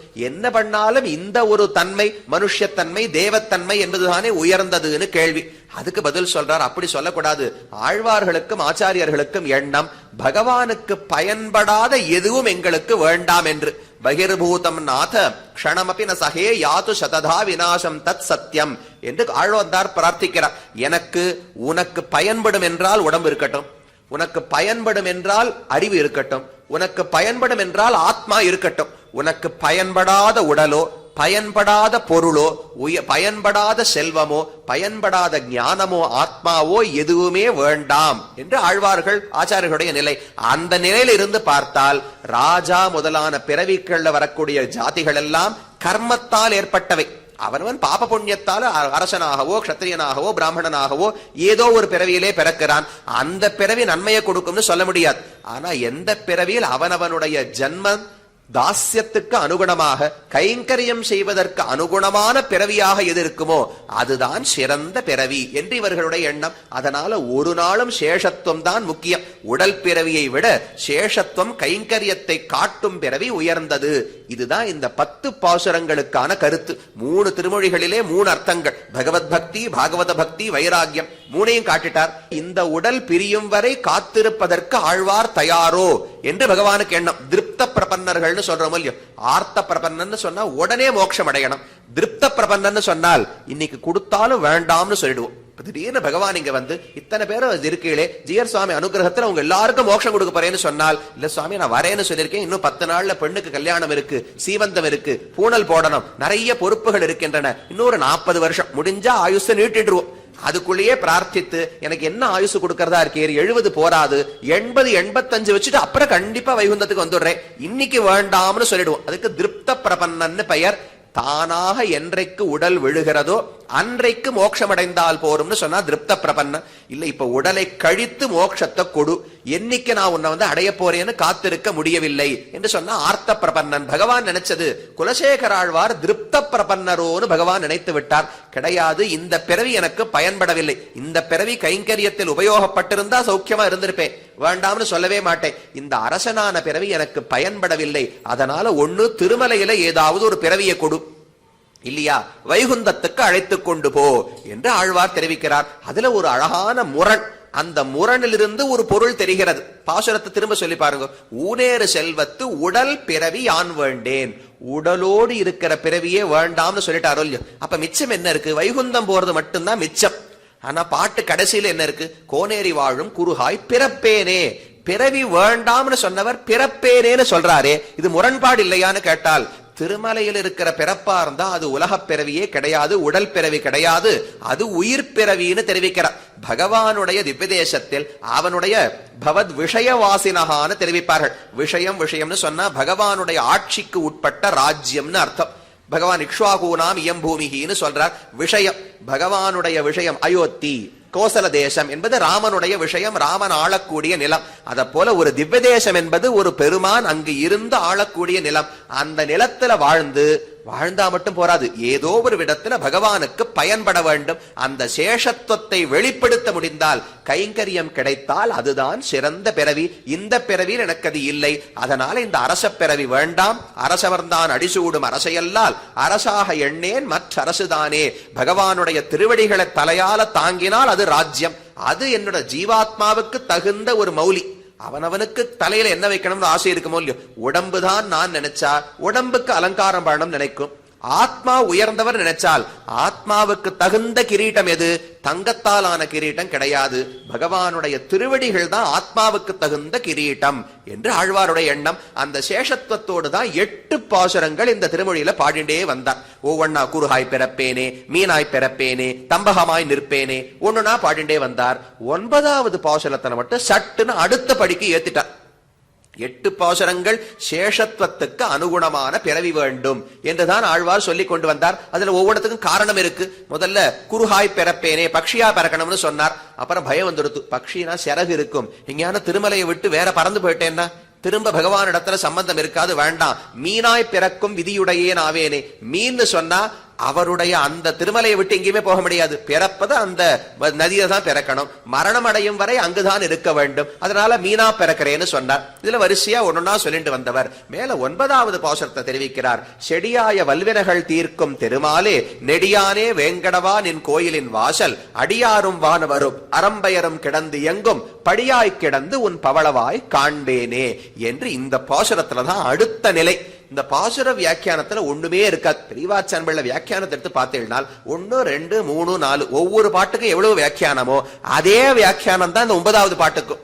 ஆனா பிற்பாடு ரகசிய கிரந்தங்களை எடுக்கும் போது இந்த ஒரு பாசுரத்துல எத்தனை அர்த்தங்களை ஆழ்வார் தெரிவித்திருக்கிறார்னு காட்டுகிறார்கள். இதுல அடுத்த படிக்கு உயர்த்துகிறாராம். பாட்டு என்ன இருக்கு? செடியாய வல்வினைகள் தீர்க்கும் திருமாலே. கர்மத்தின் காரணமாக தொடர்ந்து உடல் பிறவி எடுத்துக்கொண்டே இருக்கிறேன். அந்த வினைகளை தீர்க்கக்கூடிய திருமால் பகவான் ஸ்ரீனிவாச பெருமாள். தீர்க்கும் திருமாலே நெடியானே வேங்கடவா நின் கோயிலின் வாசல் அடியாரும் வானவரும் அரம்பயரும் கிடந்து இயங்கும் படியாய் கிடந்து. உன்னுடைய கோவில் வாசல்ல ஒரு படி இருக்குமோ இல்லையோ, அந்த படி என்பது எல்லாரும் மிதித்து மிதித்து உள்ள போக வேண்டிய படிதானே. அடியார் அப்படின்னு சொன்னா சரணாகதர்கள், பகவானை தவிர வேற எந்த பொருளும் வேண்டாம் என்று இருக்கக்கூடிய ததேக பரர்கள், அனன்ய பரர்கள்னு தெரிவிப்பார்கள். வேறு பிரயோஜனத்தில் ஆசை கிடையாது, பகவானிடத்துல மட்டும்தான் ஆசைன்னு சொன்னால் அடியார்கள். அடுத்து வானவர்னு சொன்னால் தேவர்கள், அவர்களுக்கு பகவான் அடையணும்னு ஆசை கிடையாது, ராட்சசர்களிடத்திலிருந்து காப்பாற்றி கொடுக்க வேண்டும். செல்வத்தை இழந்தால் மகாபலியிடத்திலிருந்து திரும்ப பெற்று கொடுக்க வேண்டும். சாகாவரம் வேண்டும்னா அமிர்தமதனம் பண்ணி அமுதத்தை எடுத்து கொடுக்க வேண்டும். இவ்வளவுதான் அவர்களுக்கு பிரார்த்தனை. அப்ப அந்நிய பிரயோஜனர்கள், பிரயோஜனாந்தர பரர்கள் என்று சொல்லுவார்கள். அடியார்னு சொன்னால் பகவானே கதி என்று இருக்கக்கூடியவர்கள், அவன்தான் இலக்கு என்று இருப்பவர்கள். வானவர்கள் என்பவர்கள் வேறு ஒரு பிரயோஜனத்துக்காக பகவானை பற்றக்கூடியவர்கள். அரம்பயர் மற்ற அப்சரசுகள் எல்லாம் அந்நிய பரர்கள், அவர்களுக்கு பகவான் அடையணும்னு ஆசை கிடையாது, அவரிடத்துல பிரார்த்தித்து ஒன்றை பெற வேண்டும் என்றும் வரவில்லை. அவர்கள் தேவர்களுக்கு கைங்கரியம் செய்பவர்கள். எதுக்காகவோ கூட இங்க வந்திருக்கா. இன்னைக்கு 3 விதமான மக்களும் போராடும் இல்லையோ. பகவானிடத்துல பிரார்த்தித்து அவனை அடைய வேண்டும் என்பவர்களும் செல்கிறார்கள். பகவானிடத்துல பிரார்த்தித்து வேறு ஒன்றை அடைய வேண்டும் என்பவர்களும் செல்கிறார்கள். இவர் யாருன்னு பார்க்கணும், இவர் என்னன்னே புரியல, இவரை பற்ற வேண்டுமா வேண்டாமா, ஊரெல்லாம் வந்து திருவடியில கிடைக்கிறதே, அப்படி இவர் யார் என்று இவர் யாருன்னு தெரிந்து கொள்ளும் ஆசையோடும் சிலர் வரலாம். இவர்கள் எல்லாரும் அந்த படியை விதிச்சுத்தானே ஆகணும். திருவேங்கடத்தை பத்தி சொல்லும் போது, எழுவார் விடை கொள்வார் இன் துழாயானை வடுவா வகனிணைந்து வைகள் தொழுவார் வினைச்சுடரை நந்துவிக்கும் வேங்கடமே என்று தெரிவிக்கிறார். 3 விதம். ஐஸ்வர்யத்தை விரும்புபவர்கள், கைவல்ய மோட்சத்தை விரும்புபவர்கள், பகவானையே ஆசைப்படுபவர்கள். 3 பேருடைய பாபங்களையும் இந்த மலை போக்கி கொடுக்கும்னு தெரிவிக்கிறார். அப்ப எல்லாரும் வரப்போறா. எல்லாருமே ஏதோ ஒரு விதத்தில் ஸ்ரீனிவாசன் தான் கடவுள்னு புரிந்துதானே வந்திருக்கிறார்கள். இல்லாட்டா ஆழ்வார் பிரார்த்திப்பாரா?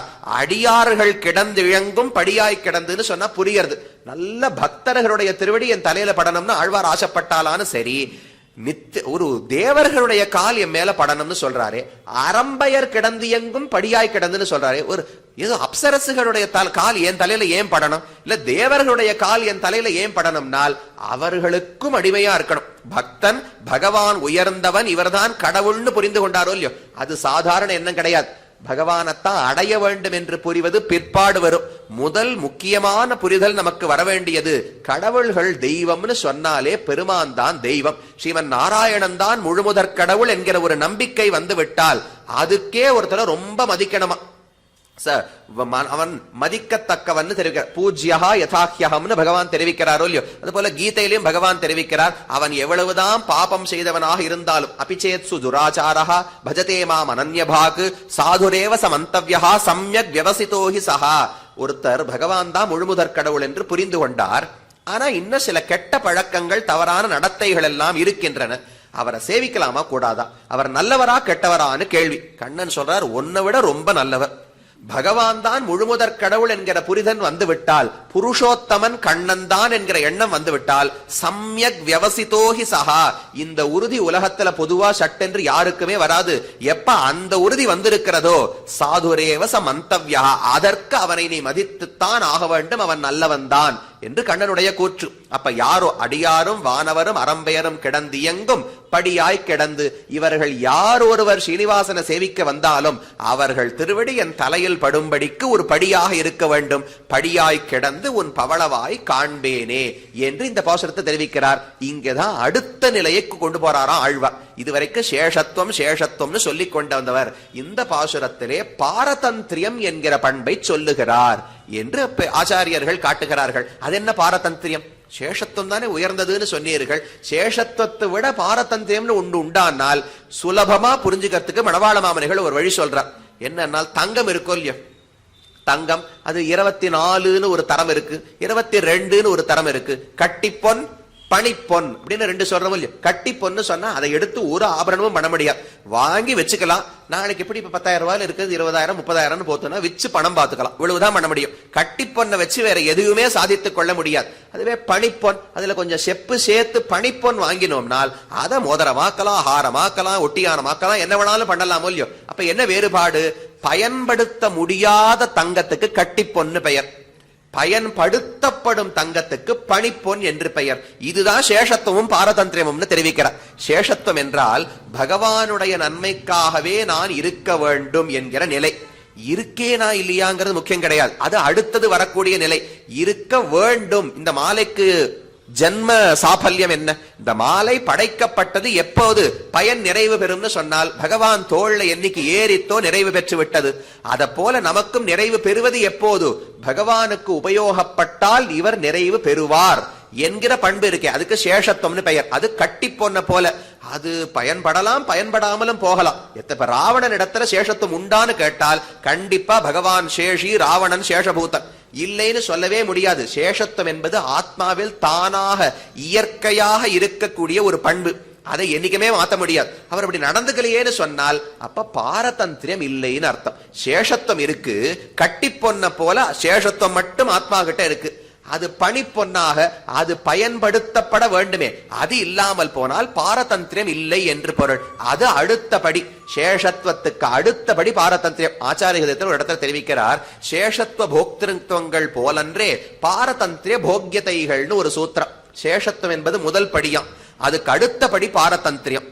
அதே போல போக்திருத்துவம் என்பது முதல் படி, அதாவது பகவானை நான் அனுபவிக்க வேண்டும் என்கிற எண்ணம் இருந்தா நான் அனுபவிக்கிறேன் என்கிற அபிமானம் இருக்கு. அப்ப நான் தான் போக்தா, உண்பவன் அர்த்தம். போக்யம் என்று சொன்னால் உண்ணப்படும் பொருள் என்று அர்த்தம். நான் யாரு? நான் உண்பவனா உண்ணப்படுபவனான்னு கேள்வி. பொதுவா நாம் என்ன சொல்லணும்? நான் தான் உண்ணணும். இந்த உலகத்துல இந்த பொருள்களை எல்லாம் அனுபவித்துக் கொண்டிருந்தேன், வைகுத்துக்கு போய் பகவானை அனுபவிக்க வேண்டும். அனவதிகாதிசய பிரீத்திகாரத பகவத் அனுபவ ஜனித அனவதிகாதிசய பிரீத்தின்னு சொல்லுகிறாரோ இல்லையோ? இப்ப நான் தானே அனுபவிக்க போகிறேன். அனுபவிப்பவன் நான் என்கிற எண்ணம் இருந்தா போக்தா என்று சொல்லிவிடுகிறோம். நான் அனுபவிப்பவன் அல்ல, என்னை பகவான் அனுபவிக்க வேண்டும் என்று சொன்னா போக்யம். நானே அவருக்கு உணவாக ஆகிவிட்டேன். அவர் எனக்கு உணவா, எனக்கு அவர் உணவான்னு கேள்வி. அதுல முதல் படி என்பது நான் போக்தா, நான் அவரை அனுபவிக்க வேண்டும் என்பதை தான் சாஸ்திரம் காட்டுகிறது. முதல் படின்னு சொன்னா இது சாஸ்திரமே சொல்லாத நிலைன்னு சொல்லவே கூடாது. ஆச்சாரியத்துல தொடக்கத்துல கிரந்தமே இப்படித்தான் இருக்கிறது. ரெண்டு பேரை எடுத்துக்கிறார். சாஸ்திரஜர், சாஸ்திரிகள்னு ஒருத்தர். சாஸ்திரிகள் இன்னைக்கு நாம சொல்ற சாஸ்திரிகள் அர்த்தம் கிடையாது. சாஸ்திரத்தின் அடிப்படையில் ஆத்மாவை புரிந்து கொண்டவர்கள் சாஸ்திரிகள். ரகசியத்திரயத்தின் திருமந்திரத்தின் அடிப்படையில் ஆத்மாவை புரிந்து கொண்டவர்கள் சாரஜ்ஞர்கள் என்று ரெண்டு பேர் எடுத்துக்கிறார். சாஸ்திரிகளுக்கு என்ன புரிதல் இருக்கும்னால் உடலை காட்டிலும் ஆத்மா வேறுன்னு புரிந்து கொண்டிருப்பார்கள். ஆத்மா பகவானுக்கு சேஷபூதன் என்று புரிந்து கொண்டிருப்பார்கள். இலக்கு உங்களுக்கு என்னன்னு கேட்டால் சோஷ்ணுதே சர்வான் காமான் சக பிரம்மணா விபச்சிதா, வைகுந்தத்துக்கு போய் பகவானையும் அவனுடைய குணங்களையும் நன்னா அனுபவிச்சு ஆனந்தப்படணும். இதுதான் சாஸ்திரிகள் சொல்லக்கூடிய பதில். இது சுமார்னு தெரிவிக்கிறார். அப்ப இதை விட உயர்ந்தது என்ன? இதுக்கு மேல சாரஜ்ஞர்கள் இடத்துல கேட்டா நான் யார் அவரை அனுபவிக்கிறதுக்கு? அவர்தான் என்னை அடைய வேண்டும் என்று ரொம்ப நாளா ஆசைப்பட்டு கொண்டிருக்கிறார். நான் அவருடைய சொத்து.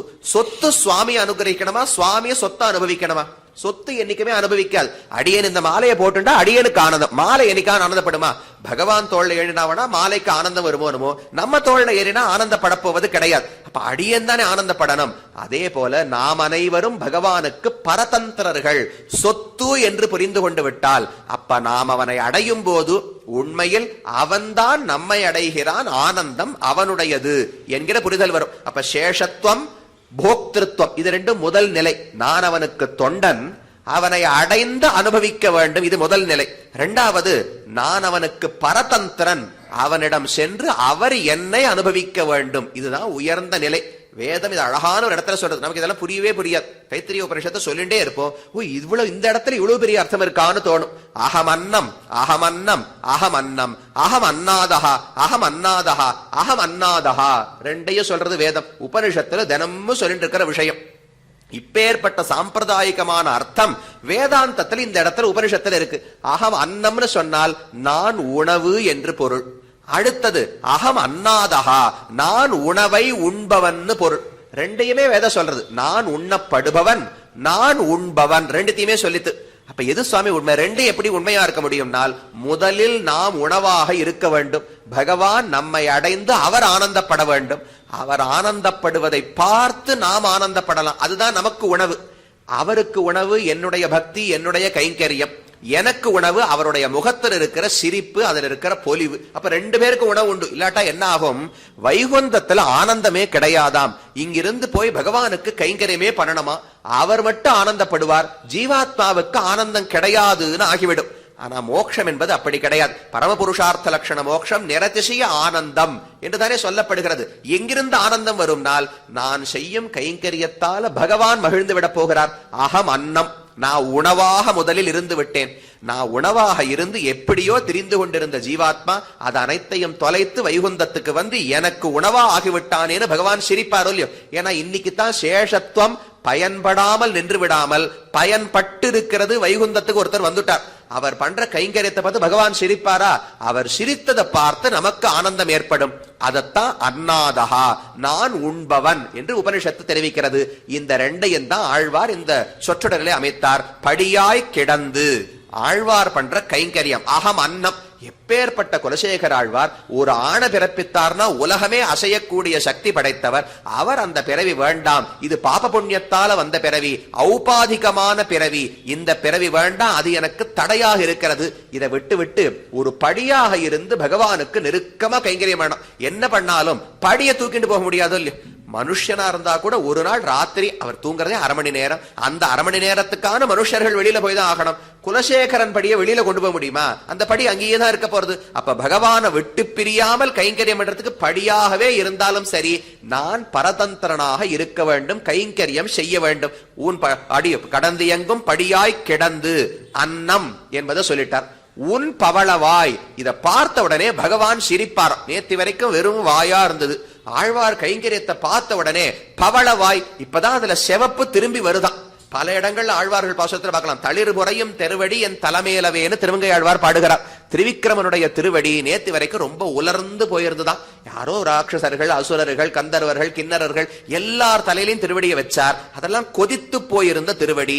சுவாதந்திரியம், கொதிப்புனா சுவாதந்திரியம்னு அர்த்தம். அது இருக்கிற ராட்சசர்கள் தலையில வச்சா திருவடி உலர்ந்து போயிருந்தது. இப்ப ஆழ்வார் போய் தன் தலையை நீட்டினாரா, அவர் குளிர்ந்து இருக்கார் சேஷத்துவ ஞானத்தாலே.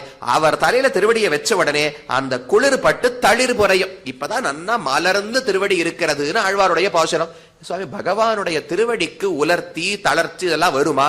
ஒரு அவிகாராய சுத்தாயன்னு சொல்றோமே, சதைக ரூப ரூபாயன்னு சொல்றோம், இப்பெல்லாம் மாற்றம் வரலாமான்னு கேட்டால் இது கர்மத்தால் வந்த மாற்றம் அல்ல, பக்தனிடத்துல இருக்கிற ஆசையால் வருகிற மாற்றம். மாற்றம் அடையாமல் போனால் தான் தப்பு. ஒருத்தர் சீதையை விட்டு ராமன் பிரிஞ்சார், அதுக்காக அவர் கஷ்டமே படல சுவாமி. தைரியமா சண்டை போட்டு நன்னா 10 மாசம் ஒரு துன்பம் இல்லாமல் இருந்தார்னால் அப்பதான் மகாலட்சுமி இடத்துல ஆசையே கிடையாதுன்னு அர்த்தம். அவர் உண்ணாது உறங்காது ஒலுகடலை ஊடறுத்து பெண்ணாக்கை ஆப்புண்டுன்னு சொன்னால் அப்பதான் ஒரு சீதையினிடத்துல பக்தி இருந்தா பக்தனிடத்துல எவ்வளவு அன்பு இருக்கும்னு தெரியும். அப்ப பகவானுடைய திருமேனிக்கு விகாரம் உண்டு. பக்தன் பக்தனாக நடந்து தொண்டு செய்தால் உன் பவளவாய், நான் கைங்கரியம் பண்ணி உன்னை மகிழ வைத்து விட்டேன். பகவான் சிரித்தார். அது அகம் அன்னம்னு சொன்னதை ஆழ்வார் விவரிச்சுட்டார். சரி சுவாமி, இதை நான் பார்க்க வேண்டாமா? நான் அனுபவிக்க வேண்டுமே, எனக்கு ஆனந்தம் எங்கேன்னு கேட்டால் உன் பவளவாய் காண்பேனே, அதை நான் பார்க்கணும். கண்ணு எப்படி வரும்? அச்சேதனமான படிக்கு கண்ணு கிடையாது. ஆழ்வார் அதனால எனக்கு இது எப்படி நடக்கும்னு தெரியாது, நீ புதுசா ஒரு பிறவியை கண்டுபிடிக்கணும். உலகத்தில் இருக்கிற படியா இருந்தால் அதால படியா இருக்க முடியும், காண முடியாது. மனுஷனா இருந்தா காண முடியும், படியா இருக்க முடியாது. இப்ப புதுசா பகவான் ஒரு பொருளை சிருஷ்டிக்கணும், கண்ணோடு கூடிய படி.